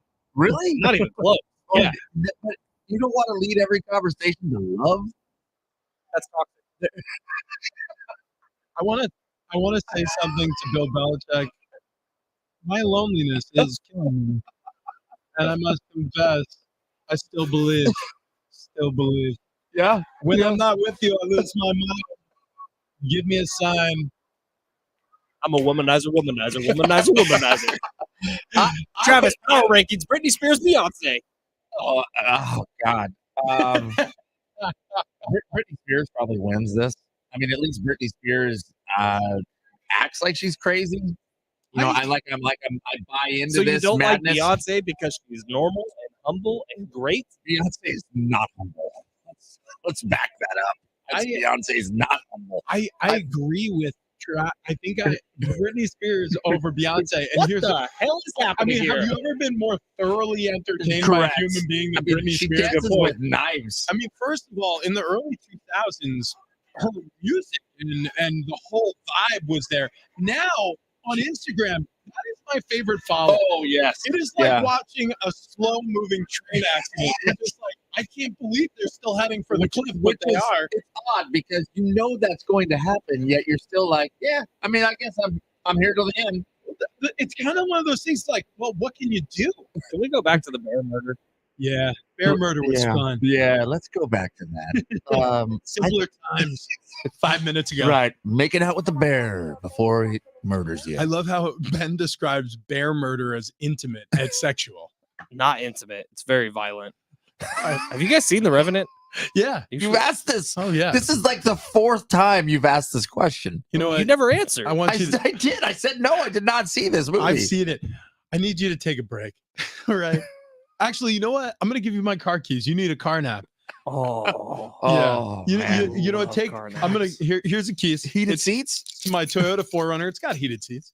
I want you to turn on the radio show and just come back at the next break. So speaking of the 4Runner, I got it at one of our San Diego County Toyota dealers. Awesome vehicle, perfect for our family. But look, if you're not looking for an SUV, San Diego County Toyota dealers has you covered because they have cars, they got trucks. Actually, Ben's driving the Tacoma. He could take a car nap in a Toyota, not even Love that taco. doesn't even have to be mine. But I really would rather it because I want to come back out from the studio after our show's over and be like, hey, Fletch, could you wake up? I got to go home now. And like, I want people to witness this scene of me waking up our co-host and bringing him back into the building. That feels right. Anyways, look, the point is, get yourself a Toyota. Super reliable vehicles. Every time you turn the key, that engine answers. I've only put gas and oil in this thing. I've changed the tires once because I've worn them down from driving it so much. I mean, it's a great car. And that was my issue with my last vehicle is I really was struggling with breakdowns and I wanted to get into a more reliable vehicle, more reliable brand. And Toyota has that. They have great service people and technicians when you bring your car in for service. And also the service of sales at your San Diego County Toyota dealers is the best experience I've ever had on a car lot, hands down. They weren't pushy. I walked in there with an idea of what I wanted. They gave me some options. They discussed with me some of the things that I didn't know about the vehicles, and then they walked away. They just let me make the decision, came back, knocked on an office, drew up some paperwork, and I was in my brand new car within 45 minutes. So again, if you're in search for a car, any of their Beyond Zero electrified vehicles are great options too. A truck, they have an awesome line of pickups, both light duty and heavy duty. Or if you're like me and you got a growing family or a big family and need an SUV, go ahead and get to your San Diego County Toyota dealers. Okay, we have breaking news out of the NFL. One quarterback is done for the year. That's next.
Big Rich, TD, and Fletch with you. If you are listening for an opportunity to win those Legoland passes, stick around because we're going to have them coming up very shortly. A 4-pack of tickets to Legoland, California. Holidays are there at the park, presented by Hallmark Channel. You can celebrate from this Saturday all the way through the 7th of July. Going to be a lot of fun over there. Visit legoland.com/California for details. Okay, so that's coming up later in the show. Also, we're going to get back to the sad and unfortunate passing of Peter Seidler. We have delved into this for the majority of the show today, but admittedly, emotionally, it's difficult to discuss because he's meant so much to everybody here. It's a struggle thinking about what this season and what this city is going to be like and look like without somebody like Peter Seidler kind of helping quietly guide our way.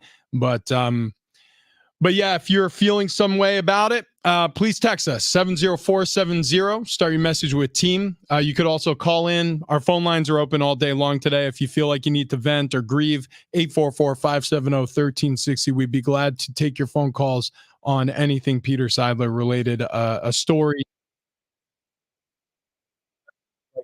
So the free iHeartRadio app. If you haven't already downloaded it, download it today. You got a little microphone icon next to the play button when you listen to the show.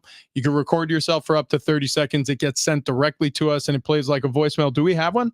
We have a few, but this one from Peggy.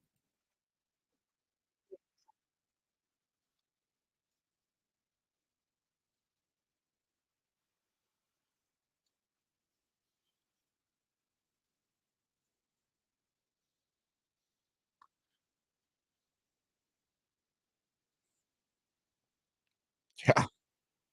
Yeah. I mean, how else, I mean, would you put that? I mean, absolutely the owner that you would want to have. I mean, it's incredible because it's an owner that bought into what needs to happen to bring a victory here to San Diego, to make his team a winner. I mean, it's not an owner who was jumping on board here to go, you know what, we need to do everything we can to make money. That's not what it was about. Yeah. Yeah. Survived by his wife, Sheil, and their children. Peter will be missed, obviously, by his family, but it goes beyond that in a big way because he's done such major things to this city, sort of changing the hopes and the prospects of this city, not just from a sports standpoint, from many different standpoints. So we'll get back to Peter Seidler. We definitely would love your phone calls. Again, the number to call, 844-570-1360. You could call at any point. We'll be discussing this throughout the show today. Okay. So Deshaun Watson, he goes down at one point in the game against the Baltimore Ravens in the first quarter and looked a little shaken up, but finished the game. Well, now we get news that he's going to be placed on season-ending injured reserve with a shoulder injury, which is a continuation of the shoulder injury that he had earlier this season.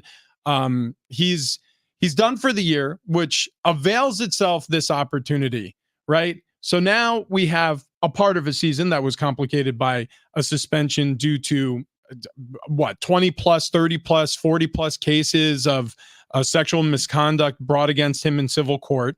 So he's suspended for a bunch of games last year, comes back, plays kind of poorly. All right. Mm-hmm. And then also indurable last year, had injuries last year, comes back this season, out of training camp. He's hurt.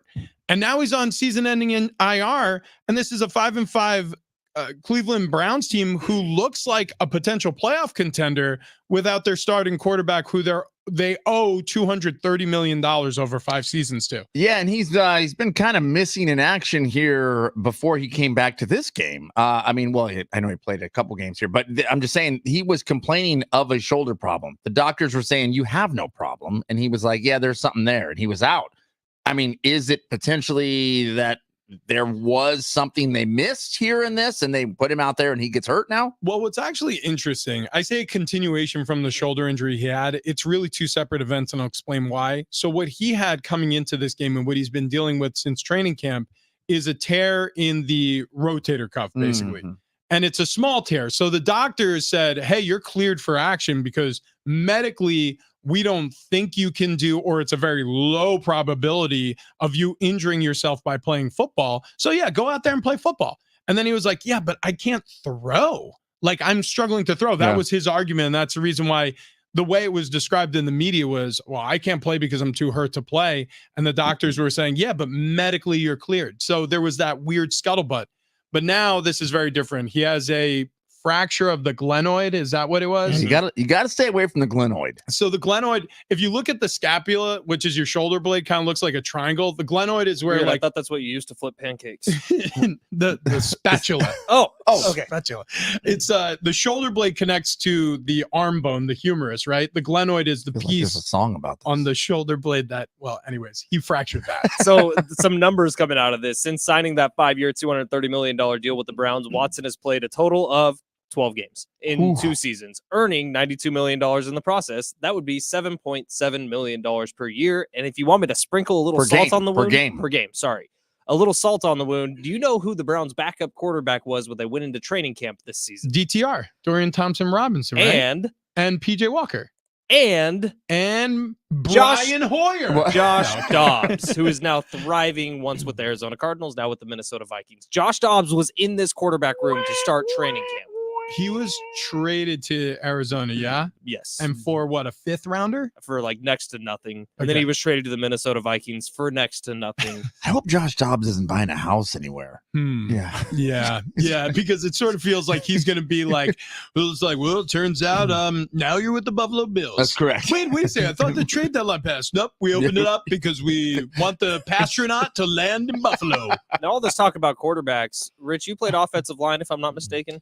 Once upon a time. Okay. Well, you're starting to look more like a tight end, and eventually you're going to start to look like a quarterback. So I've been getting a lot of compliments on my tight end lately. I was gonna say. Jesus. I was gonna say. That was a Speaking really of nice tight compliment I was giving you, and you just took it to the butt. I'm sorry. What are you talking about? Everybody's giving him the compliment. So you know what? I actually got goosed by an old lady in Vons and was like, hands off the merchandise. And she was like, well, don't be shaking that milkshake in my yard. Well, anyways, look, the point is I've lost a lot of weight with scfatloss.com. Okay. And if you want to get goosed by elderly women at shopping centers too, call our friends Wayne and Closey with I can't talk when you guys are making me laugh. We're just talking about your tight end. That's all. Wayne and Chloe over at sdfatloss.com. They are just killing it. It is really amazing what they've done with us. I'm down 35 plus. Travis is down 30. We got Ben. Big Ben, now Skinny Ben, is down to, I believe, what is it, 50 pounds or nearing 50 pounds now? He's so tired he can't speak anymore. I'll do the speaking 50. for him. Now it's 48. He is wearing makes me sad. Clothes that he used to not fit in. And that's the truth, because he's been wearing shirts that I'm like, whoa, wait a second. Where is that from? He's like, I haven't worn this since 8th grade. And he looks good in them. Look at the belt. He is now five holes deep on the belt. Boy, that thing was maxed out before. Myself, look, I know we joke around, but honestly, when you wake up feeling sluggish to start your day because you overate the night before, or because you've been promising yourself to get back in the gym, get back to cardio, start taking long walks, or whatever level of activity that you're usually up to, and you just keep, I don't know, breaking the promise, I guess is the best way to put it, and you don't know where to start, call our friends at sdfatloss.com. Wayne and Chloe are great. Or go to the website, sdfatloss.com. It was a life changer, a game changer for us, 858-665-3211, and they'll take it from there. Okay, where we have to go with this conversation is back to the Padres, back to Peter Seidler. We received the unfortunate news of his passing yesterday. At 63 years of age, the chairman of the Padres is gone. So if you would like to weigh in with your grief or a story about Peter Seidler, 844-570-1360. We're going to be taking calls coming up next. And also you can text us anytime, 70470. Start your message with team. We'll get to Peter Seidler on the other side. Big Rich, TD Fletch.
This update is presented by AutoZone. Starting off this morning with the news of the day yesterday. Incredibly sad news here in San Diego as we mourn the loss of Padres owner and chairman Peter Seidler. He was 63 years old at the time of his passing. San Diego State basketball last night gets a win over Long Beach. Jaden Ledee continuing his hot start to the season. Another 27-point double-double for the big man. He leads the Aztecs to an 88-76 win. Big games coming up this weekend in the Continental Tires main event tournament in Las Vegas. They're going to start off with St. Mary's on Friday.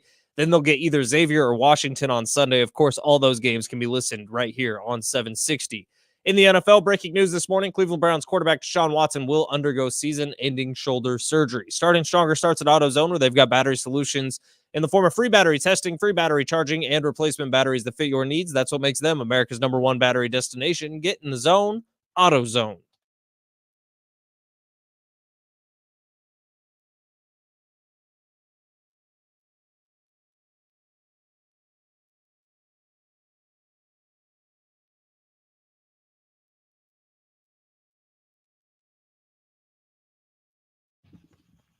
Yeah!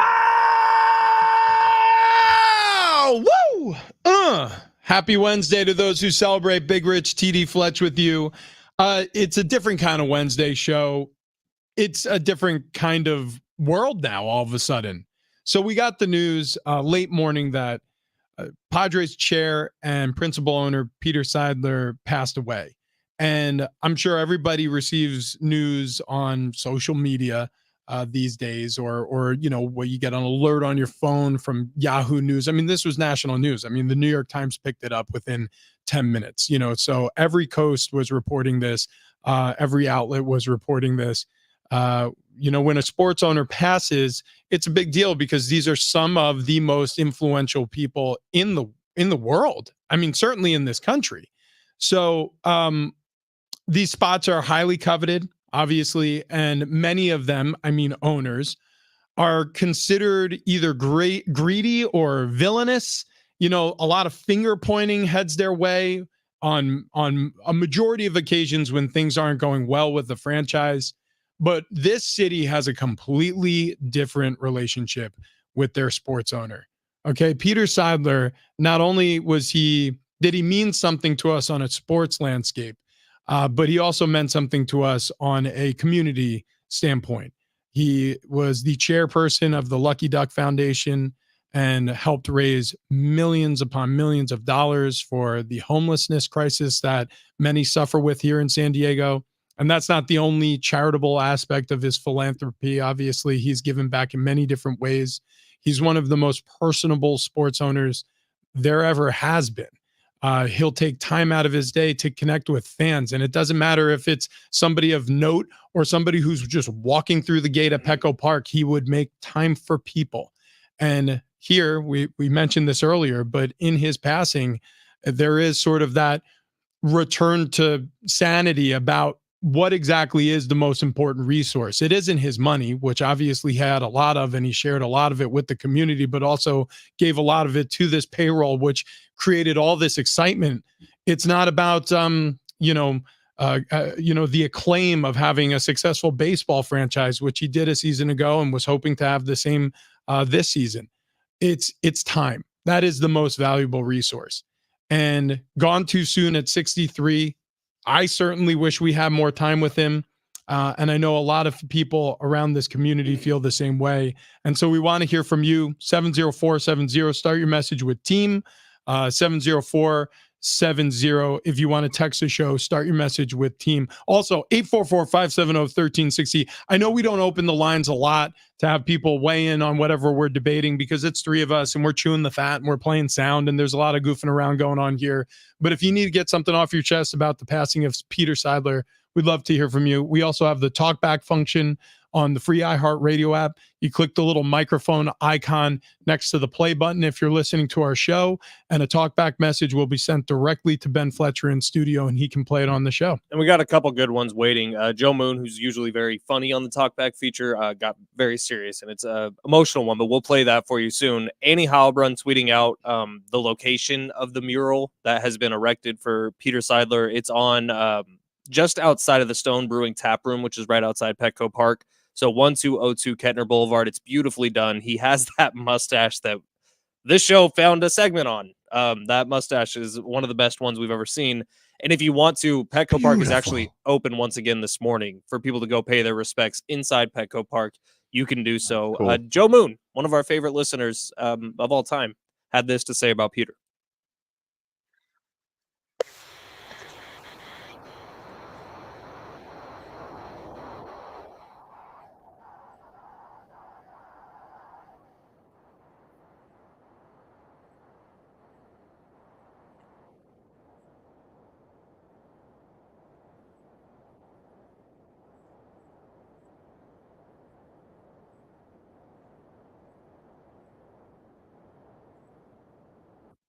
And we can start the statue conversation.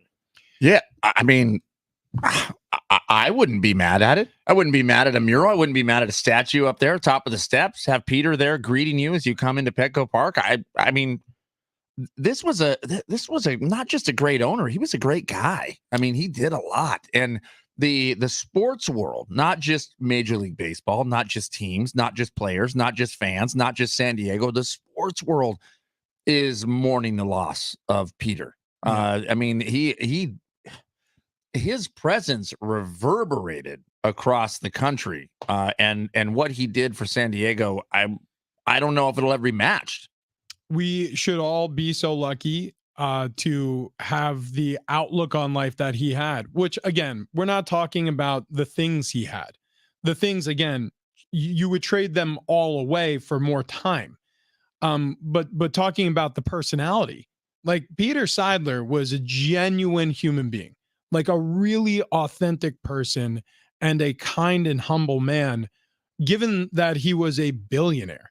Like, I mean, especially you have to include that when you describe him, because there are a lot of people who are tainted by the spoils of their victories, you know, whether it be in the business world or even in the sports world or fame from celebrity, like wherever you ended up, you know, earning your means sometimes can change your personality. It didn't with Peter Seidler. He spoke with great humility.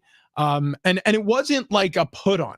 That is really grating for me when I'm talking to somebody who's acting humble, who isn't, right? Somebody who's like demurring at an opportunity to be complimented, and you know they love it. They're basking in it. They're putting up the stop sign, but they're also waving it in.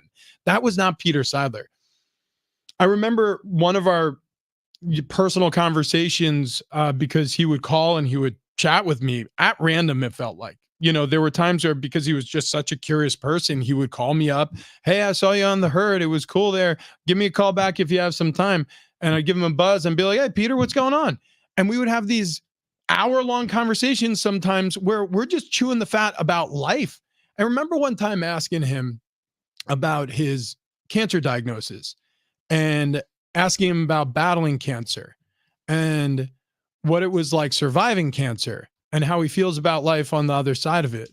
And he was a little uncomfortable, I have to admit. And I don't know if it's because we weren't super close at the time or if it was because it's not something he really loves to talk about. But I said, what does that do to your perspective? And I'll never forget it. He goes, it makes you think about your family a lot. It makes you think about the things that are the most important to you a lot. And then the conversation moved on. And I just realized, while in the moment, the moment just now thinking about that. So all these actions with the Padres, right? The investment in the team, in the payroll, what he did for this fan base. Think about it, stemming back to that conversation I had with him. It's because it was a priority to him. It's not for the business. I mean, don't get me wrong. Of course, some of the decisions you have to make on a daily basis when you're running a business are business related, but I don't think this is a guy who had wasted the time he had left with his family on this earth doing things that weren't an absolute priority to him that he cared about. He deeply cared about this team, about this franchise, about this city. He had baseball running through his bloodstream. I mean, he's Walter O'Malley's grandson, for crying out loud, the guy who brought the Dodgers from Brooklyn to LA. I mean, this is a baseball man. He cares deeply about the sport, But what's amazing is how he attached himself to this community, embedded himself in this community, and how he was beloved because he truly was that sort of authentic character in all of our lives. And you said it right there, Rich. You start thinking about family, you start thinking about stuff like that. Well, Peter Seidler, we know how much time he spent at Petco Park, meaning he thought the city of San Diego was his family. Mhm. And that's kind of how it feels today across the city that we did lose a family member. What's interesting, and I'm sure you do this with anyone who passes away, as you start to look at how they spent the end of their life, and you look at Peter Seidler, what decisions were made. I mean, the quotes from him about the amount of money he was spending, saying you can't take it with you. You start to go, oh man, he knew there was a end date coming. He knew it was on the horizon, and he was trying to do everything he could to bring that title here to San Diego in the time he had left. If you'd like to go pay your respects this morning, Petco Park will be open. You can go. There's some different memorial sites if you want to drop off flowers. I saw a really cool photo of a little kid here in San Diego wearing a jersey, dropping off his Teenage Mutant Ninja Turtles action figure there for Peter Seidler. There was some pictures of Yu Darvish and his wife stopping by yesterday, a very emotional scene. And it also just shows you the relationship that Peter had with the players on this team, which I don't feel like happens in every single locker room.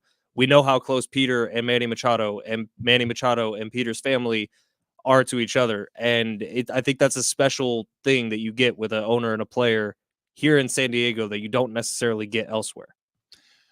I wish he was still here. I'm sure a lot of people feel that way. I can't express to anybody who didn't get an opportunity to really spend time with Peter how truly kind of a human being he was. I remember leaving the game when the Padres were facing the Dodgers in the NLDS after a win, and everybody celebrating in his box. And I was like laughing. I'm like, it was a perfect night. Everything went perfectly. I was like, oh, this is amazing. And then I said, the only thing I didn't do is catch a foul ball. And he legitimately goes, wait a second. And he ran and he got me a baseball to bring home to the kids. It's just like, that's the type of person he was. Like every little detail, anything he could do to serve others. And you felt it. There was a warmth around him. There are so many people who are guarded. And look, I'm one of them too, sometimes in my own life. And I really try to take example and influence from people like Peter Seidler to let my guard down and let more in, because that's what he truly did. He just, he was curious. He exuded warmth. He truly cared about people, and he got it. Whatever it is, when we say that, right, that phrase, he got it, like Peter Seidler got it. He understood how to live life well, and he certainly did during his 63 years.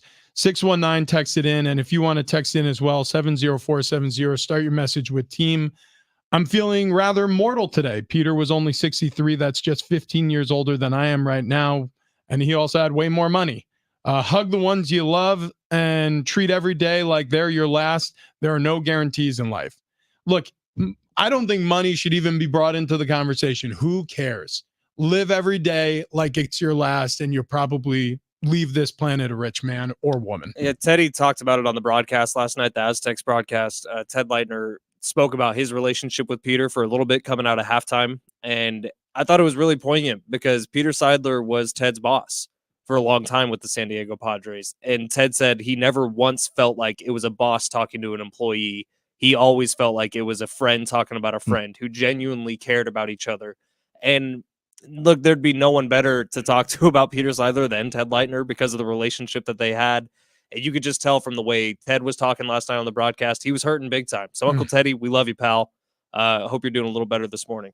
Yeah, without a doubt. I mean, I don't even know what else we could say about it as the phone lines lighting up here, because people want to weigh in. They want to express their feelings as well for Peter Seidler.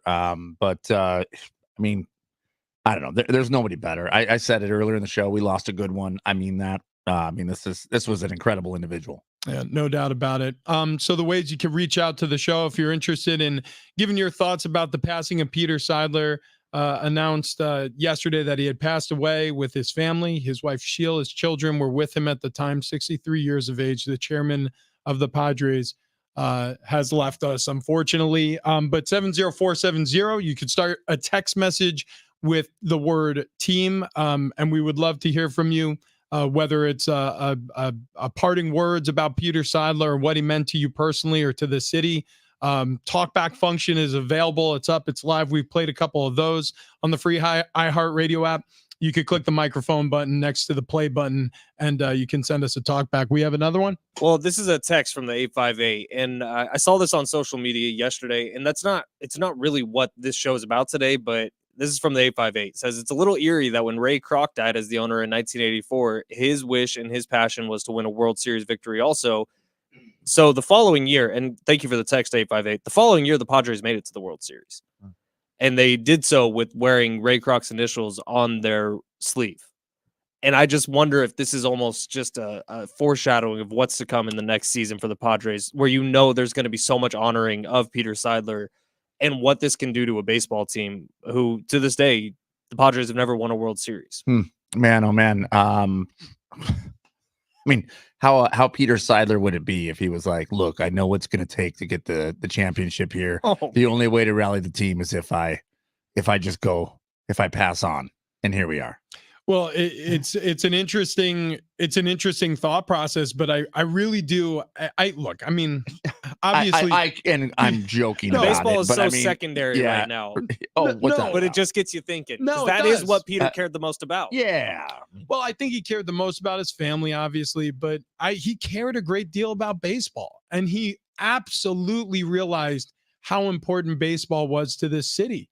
Look, I remember when I was playing with the Chargers before they left here, people would call this city a bad sports city. And I never understood it because I would walk around, Vons or Trader Joe's or at Target or in the mall, and people would come up to me and ask for my autograph. And at the time when I first signed here, I was a backup offensive lineman.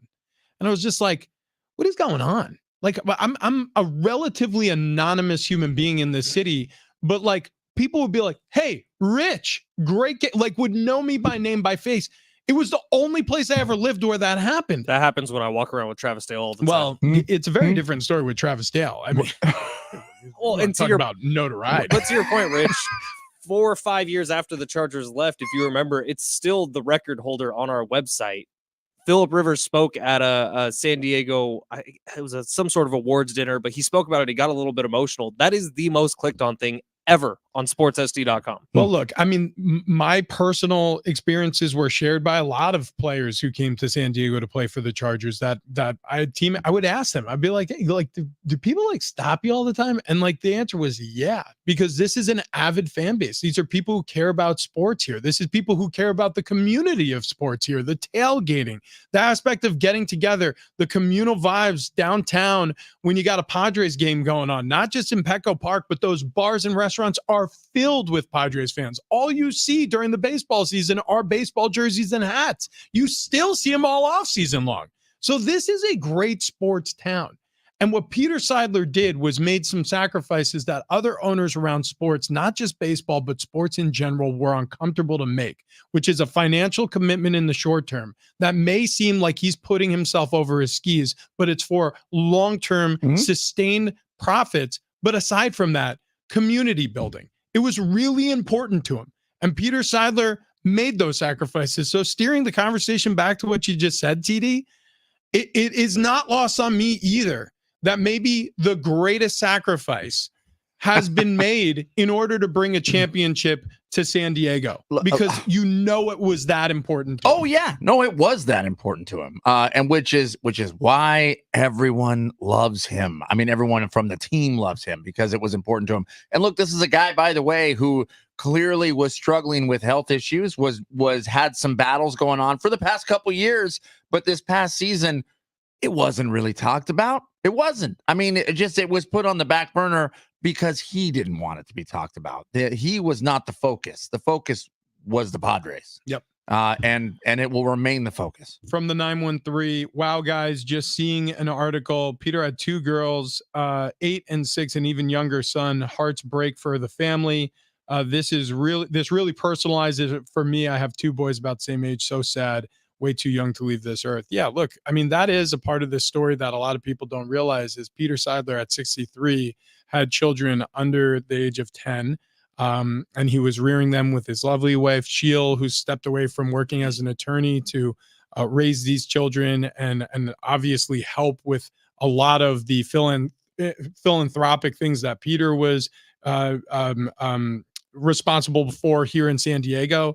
And it's an amazing family. And unfortunately, as our texter perfectly and poignantly put it, he left us way too young. So we'll get back to that, and we'll get back to your text 70470. Start your text with team if you'd like to weigh in on the passing of Peter Seidler. Also, the phone lines are open all show long, 844-570-1360 if you'd like to weigh in there. And we'll play some more talkbacks on the free iHeartRadio app coming up next as well. We'll also play Uncle Teddy's talking about it last night on the Aztecs broadcast. Love that. I thought it was an incredible moment when he kind of took over at the end of the halftime show. Ted came on and went about 4 minutes on it, and I think it's worth playing here today. Yeah. He's an amazing storyteller, and yeah, I think the city could use a little Uncle Teddy time. So we'll play that sound for you on the other side. But first, quick story from me. I was waking up every day with a lot of back pain. And as a result of that, I was running out of options. So I was thinking about calling up my old surgeon and saying, hey, what do we think? Should I get an MRI? Should I see if, the back situation is getting worse? Everybody gets to that point when they have joint pain where they can't take it anymore and they're really looking for solutions. Well, the Good Feet store offered me a solution that actually works. So they have these arch supports. You go into the store, they measure your feet. They test walk you wearing these arch supports in the footwear you come with. They can also sell you footwear that's personalized to your walking technique or form. Your feet are the foundation of your body. So it never really occurred to me that I would need support in my feet and would help my back, but that's exactly what they do. And it's exactly what happened for me. The back pain really melted away. And I am able to do a lot more with my life than I was prior to my appointment with the Good Feet store. So if you're like me, you have back pain or foot pain or ankle pain, knee pain, hip pain, whatever you're bothered by, if you have poor posture, it's crazy how much these arch supports can improve your posture. Get in touch with them, Good Feet store, goodfeet.com. 200 plus locations around the U.S. and overseas. Reach out to them today if you have back pain or any lower body joint pain. Okay, more coming up next.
The passing of Padres owner Peter Seidler. We will let you hear what Uncle Teddy had to say about it. Coming up next.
This update is presented by AutoZone. We will start here with the news of yesterday. Incredibly sad news here in San Diego as we mourn the loss of Padres owner and chairman Peter Seidler. He was 63 years old at the time of his passing. San Diego State basketball, they honored Seidler's memory last night with a moment of silence before their win over Cal State Long Beach. Jaden Ledee continues his hot start to the season.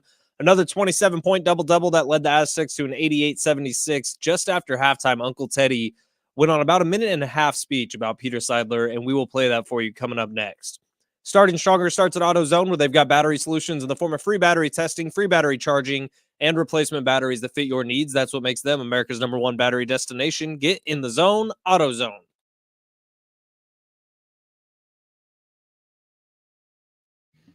Big Ridge Seating and Fletch, San Diego Sports 760, and we have a chance for you to win $1,000 every single day. Just listen for the keyword, then enter that keyword at sportssd.com. It's presented by Loan Pronto. Stop paying insane rates on your credit cards. Loan Pronto can help you tap the equity in your home so you can be credit card debt-free in less than a week. LoanPronto.com. That's LoanPronto.com. Okay, so two promises that we will get back to Peter Seidler and a lot of the fond remembrances off the text line and from the talkbacks we've received throughout the show day on the free iHeartRadio app.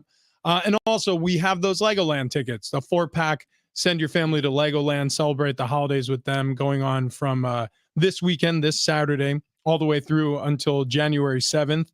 They're going to have festive characters, shows, food, snow, and more. Legoland.com/California for more details there. So 4-pack of tickets coming up as well. But we just have, I mean, look, it's been a very heavy day talking about Peter Seidler, what he's meant to the three of us personally, what he's meant to the city, what he's meant for the Padres and their future success. It's been a rough one. So I want to take a short departure to discuss with you guys somebody who has maybe created one of the most interesting pairings I've ever seen. Jamison Wilson. Oh my God. Williams. Oh, yeah. Who is a who is a receiver for the Detroit Lions who was suspended for a long stretch because he was betting on games. He came off suspension. He's been productive for the Lions. Not great, but productive. You know, you're seeing the light. In Detroit, they're calling him a bust. They're productive. It's tough to jump in. Is he a first-round draft pick? Yeah. So by that standard, he has been a bust. It's early. It's He early. barely played football. Right. But he's an idea guy. I'm not saying I'm calling him a bust. Yeah, I'm yeah. saying Detroit Lions fans are calling him a bust. I think fans in general are idiots when it comes to this sort of stuff. I mean, let's be very honest with each other. Like, everybody's had that moment where they're like, yeah, I probably overstated that. I named my dog Brock. Right. There you go. In fact, how many little puppies are running around San Diego named Fernando or Tatis? There's probably a lot of them. What this receiver or bust, depending on who you speak to about him, has done is he's taken a McDonald's cheeseburger. Okay. All right. And then he takes the McFlurry, which is the spun delight, you know, the Oreos and the ice vanilla cream and and he scoops it out. He puts it on the cheeseburger. He puts the cheeseburger together and he eats it. Would. Yeah, I got no problem with this. Would. See, that was my reaction too. Fine, that's fine. Okay, dude, the headlines and the social media criticism that are coming out about this are like, oh my God, this is gross. How could he? I'm like, would. I'm gonna be honest with you. Like, not only does that, I mean, it's a little odd, no question. Yeah, but yeah. Not Might be a little messy. Yeah, I was gonna say would. It's we should do this. Will. What? They don't serve cheeseburgers till after 10:30. That's I mean, fine. I don't know. I mean, maybe, I don't know. No, okay, so when I first saw this, I immediately sent it to you guys. That was the first thing I did. The second thing I did was think about it. And at first I was also scared, nervous, a little worried. At first I was afraid. But then I thought about it. Petrified. And one of my favorite fast food combinations in the world is dipping In-N-Out French fries into In-N-Out chocolate shakes. So why would this be any different? However, you want to go with the pinnacle of fries in your shake? Frosty. It's Wendy's. Yeah. For It's sure. Wendy's. It's Wendy's fries and the Wendy's Frosty. I'm going to be honest with you. Not only do I have no problem with somebody putting their McFlurry on a cheeseburger, I almost like there's a part of me that feels like maybe since McDonald's is linking up with famous celebrities and they're like, hey, come to McDonald's and get the Cardi B meal. Right. It's Sprite, but it also has a little iced tea in it and it's chicken nuggets, a 10-piece. A Jameson Williams meal? Dude, Big Rich TD Fletch meal. or us. If we have to be the shepherds to bring this to market, I'll do that work. So I've still I'm never had fine. a Big Mac. We can make a whole social media thing out of this. How have you never had a Big Mac? They don't look that good to me. You're- Throw that out there. Are you outside of your Okay. mind? Feels like it's very So- pickly. I don't like pickles. So Fletch is going to do this with a Big Mac, Right. because we're going to kill Oh, two man. birds with one stone. Well, And if do you- he's doing a Big Mac, then I'm going to do a Big I Mac don't too. know. Do you want do you want to put the McFlurry on the Big Mac with Big Mac sauce? 1,000%. Okay. For Okay. whatever reason, the more you talk, the better this sounds. Okay. I also It looks like it would be better with the fried chicken sandwich to me. Now I'm willing to try it on but anything. people have done that. They do that at the fair. They do Do that they at the really? fair. Yeah. The fair. I got a Maybe chicken. I don't know. Yeah. I mean, I saw someone here. I'll show you a picture with someone that had it was a chicken sandwich, and then it's it going to be had Caleb and Sarah. Look at it. it was a chicken sandwich. It had ice cream and it had fruity pebbles. Interesting. So Interesting. we teased this last segment, and I put it out on Twitter. So we do need to pay off on it here. But Uncle Teddy last night on the Aztecs men's basketball broadcast. This is coming right out of halftime. He did not mention it to start the broadcast. I do think it's because Teddy probably wouldn't have been able to get into game mode if he did. But take a listen to Ted Leitner talking about his friend Peter Seidler to start the second half of play between San Diego State and Long Beach State last night. I did not mention this at the beginning of the ball game. I know a lot of people want to listen to a sporting event and they don't want something sad, or they're trying to escape from this world of ours, both politics and wars and all this stuff, and death and destruction. But there was a moment of silence before the ball game for Peter Seidler. I was privileged to work for Peter as a broadcaster for the Padres for about 7 years before I left the booth, and now he has left us. I find it not just shocking and sad, but just so unbelievable that a man at 63, who is one of those guys that you work for him, but he's not an employer. He doesn't act like an employer. The least he is your boss, because he's your friend. He acts that way, and he treats everybody that way. In terms of, you don't know if he has $20 in the bank or $1 billion. He doesn't act like a big man who wants power and wants control. He's just the neighbor, the guy next door. He's Peter, the neighbor, the guy next door. Cancer almost took him. He beat it. He was succumbing to it in the last few days, and that was the reason he's been away from the club for the last part of the season. And all I can say is my condolences to the entire Padre family, the entire Seidler family, to his brother Tom, who's a senior vice president, and just like him, down to earth, love baseball. That's what Peter obviously was trying to do, spend all that money and win while he was here. He didn't quite get it done, but Peter, my friend, rest in peace. We will never, ever forget you. We love you. Ted Leitner, man, if there's one thing that he's been is a constant for the sports fan in this city, and no better voice to hear from during a time like this than his. I am so appreciative that he dressed it during the basketball game last night.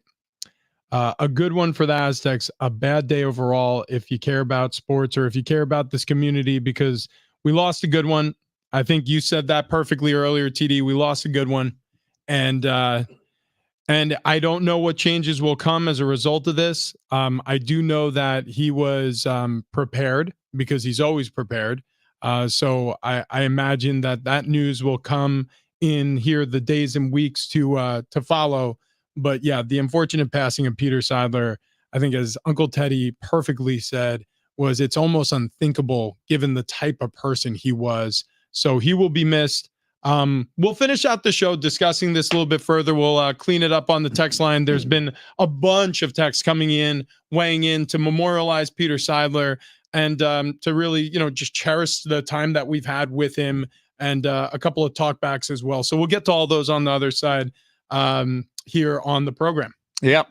Indeed. We will continue on here. But man, oh man, already missing him. It's rough, and no easy transition here, but I talk about my truck a lot. I love my truck. I do. I love it. In fact, I was doing a little project over the weekend, and man, oh man, I was happy to have a truck. I had to load up the bed with a bunch of lumber. I don't know what I'd do without it. Did a project in the kitchen. I'll be posting some photos about it today. You can go check it out online. I'm proud of it. But I'm telling you what, if you're looking for a new truck because maybe you've got some projects you got to finish around the house, man, oh man, you are going to be happy to have the best GMC dealership on the planet right in your own backyard, North County Buick Cadillac GMC. In fact, I'm not the only one saying it. North County Buick Cadillac GMC voted San Diego's best domestic auto dealer in the San Diego Union Tribune Readers Poll. And not only do they have the best service team on the planet to take care of you after you buy your truck, but when you go to buy your truck, they're going to have the one you want because they have the inventory. And it's that time of year. General Manager Jamie and his team offering exceptional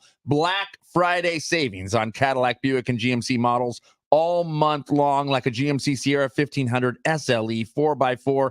It's got the 2.7-liter turbo high-output engine, 310 horsepower, standard with that 13.4-inch touchscreen, a 12.3-inch driver information center. The thing's awesome. It's beautiful. And GMC Sierra is the most dependable full-size truck. It is. I've had several.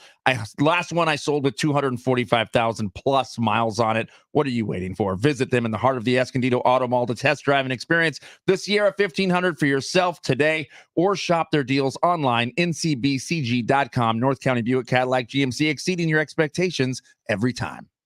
All right. On the other side, we have a bunch of text messages remembering Peter Seidler to get to. 70470. Start your text with team if you would like to add yours to the growing list. Also, some talkbacks to get to. Big Rich, TD, and Fletch.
Coming up next, we wrap up the show with your words, text messages, and talkbacks memorializing Peter Seidler on this Wednesday show. That's next.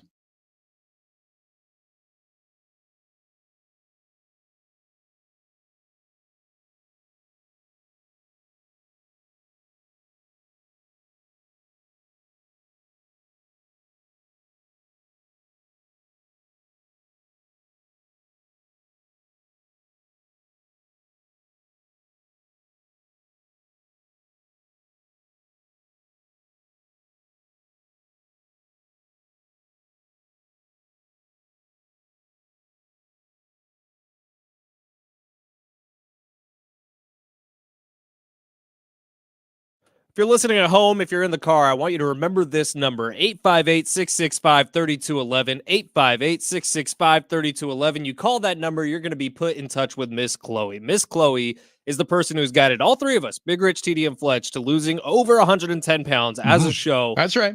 over the last, 2 months? 2 months plus? Yeah.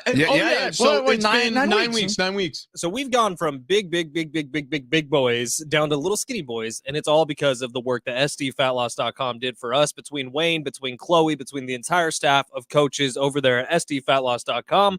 They've taken us from some fatties to a bunch of skinny boys here on the morning show. No injections, no drugs, no hormones, no surgeries, no prepackaged meals, no counting calories or points. None of that stuff. We've tried all the fad diets. We tried them on the air. None of them worked for us. SDFatLoss.com worked, and it worked in a big way, because the three of us now are unrecognizable from what we were just 2.5 months ago. And as Rich and Travis are running around the studio like madmen, I'm glad you guys are getting your exercise in, even though that is not required on SDFatLoss.com. I'm so out of breath. Oh my God. Push-ups. So many push-ups. You guys are doing a great job. Get on Thanks. over. SDFatLoss.com. Free consultation with Wayne and Chloe. Get to do it today.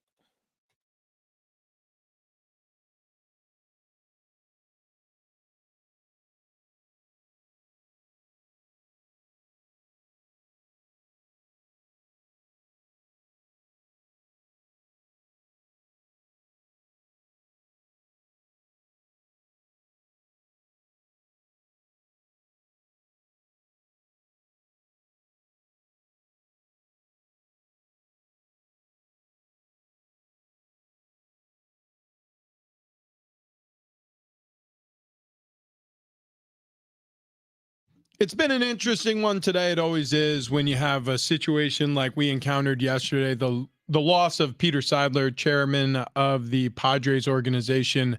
Before we get back into your texts and your voicemails, we have to do this. 844-570-1360. If you want to call in and win these Legoland passes, you're going to have to call in at exactly 8:55. I like Boom. it. All right. 844-570-1360. So right at the end of our show here today, don't call right now unless you want to chat with us about Peter Seidler. We are very willing to take your calls. You will not win those Legoland passes if you call before 8:55. But if you want to pass along some words about the loss of Peter Seidler, we are reading the final text messages we received today. A couple of talkbacks still to get to. But overall, I mean, I guess the final bow that I'll put on this whole conversation today is to say, you know that you've lost somebody important when an entire community weeps, when an entire community grieves, when an entire community feels different waking up the next morning knowing that that person has left us. And that's exactly what it feels like with Peter Seidler's passing. None of us expected it. Many of us were informed of his illness. I'm sure some people closer to Peter Seidler were informed of how serious things were turning. But this was a shock. This was an unfortunate, I mean, always death is unfortunate. I don't want to underrate and, you know, attach greater meaning to any person above others, but there are certain people when they go, it reverberates, and this certainly has. Wow. I'm trying to see if this is an actual quote here. That was when he purchased the Padres. There will never be another fire sale in San Diego, and expect my family to own the franchise for another 50, 75 years. Hopefully go for more. I'll talk from the grave. I do remember that. That's a quote. Yeah, that's a real quote. Okay, Peter I want to Seidler make sure that also- was actually said. Yeah, no, he did. Peter Seidler put his money where his mouth is, man. He said the 2020s will be the decade of the Padres. It hasn't worked out in terms of a World Series yet, but it's worked out in this sense. More people walked through the gates of Petco Park a season ago than ever before in this team's history. And that is success right there, because he lit a fire for this organization and this community. And San Diego was united in the fact that they were Padres fans last year. Yep. It didn't end well, but this team has the building blocks of being able to end well one of these years. And like Peter said, we're going to get a parade here. Look, pandemic, you have a winning season. Over the past 4 seasons, you have 2 winning seasons and an NLCS trip. So if we're talking about building something great, we're taking the steps towards that. And I say it's because of the commitment of Peter Seidler and the Seidler family. Again, Peter remembered by his lovely wife, Sheil. They have 3 children together, and obviously his brother, Tom Seidler, and the many people around them today. Our hearts break for you. And it's just the saddest news that could have been passed along. With that, we have some listeners who also want to weigh in. We have some talkbacks left to play. No? Okay. The one that we got, we can't play it. Okay, we can't play Okay, it. that one may take too heavy of a shot at somebody else in order to play it, but it was a beautiful remembrance of Peter Seidler Well, before. it was like 15 seconds of it were really beautiful, and then 15 seconds of it were like, yeah. probably not. How about this Petco one? Park is open today, by the way, if you want to swing by and pay your respects to Peter. Someone we know very well. My prayers and heartfelt sympathy goes out to Peter Seidler's dearest family, to you guys, and all he touched. So very, very sad. Love you all, from Mama Dale. So, Mama Dale. Travis Dale's mama weighing in on the text line. How about this from I the think we need some 619? Texas sheet cake. That would work. Just a It would couple help. candy pecans. It would help. It would help. This from the, Mama Dale likes the mustache. yeah, I'm gonna say. yeah. Don't look at me like that, Fletch. Not what I meant. Pistol Pete had a hell of a mustache. Yeah, he did. Old Pete. How Some about people have this said that about me. from the 619? Yeah, some people say, and then you grew your beard back. Sick bastard. Yeah, you did. Do you want me to return the mustache? Absolutely. 1,000,000%. You never have to ask that question. Yeah, The answer ever. is always yes. My wife hates it. It's no shave November except for the beard and leave the mustache. 619 says, I hope this isn't too soon, but when I first heard that Peter Seidler passed, I was super sad. He was the greatest San Diego sports owner and one of the greatest owners in all of sports, to his personal commitment and financial commitment to bring a title home to San Diego. However, after the sadness passed, one of the first things that popped into my head randomly was the image of Rob Schneider from The Waterboy going, "Oh, we suck again." Okay. I'd be lying if I said I didn't think about it too, man. I know. There's no replacement for a guy like Peter Seidler. No one is going to throw caution to the wind as much as he did. I'm so curious to see what the Padres look like, but that's a conversation for another day. This is really beautiful. From one of our texters said, Uncle Teddy was overcame his grief and delivered an amazing play-by-play last night, cheering on the Aztecs. Dude, he was inspired. Teddy was great last night. Man, I'll tell you what, this was a tough show today, but with the help of some friends on the text line and calling in and on the talk back today was much easier. We appreciate it. We will move on. Unfortunately, Peter Seidler will be missed. And I mean, if you're listening from somewhere, Pete, thanks for everything you did for all of us. Only one thank you to give out today, and that is to you, Peter. That's right. Thank you, Peter Love you, Seidler, buddy. for everything you've done. Love you, buddy. Thanks for what you've done. And have Colin it. Coward and the Herd coming up next.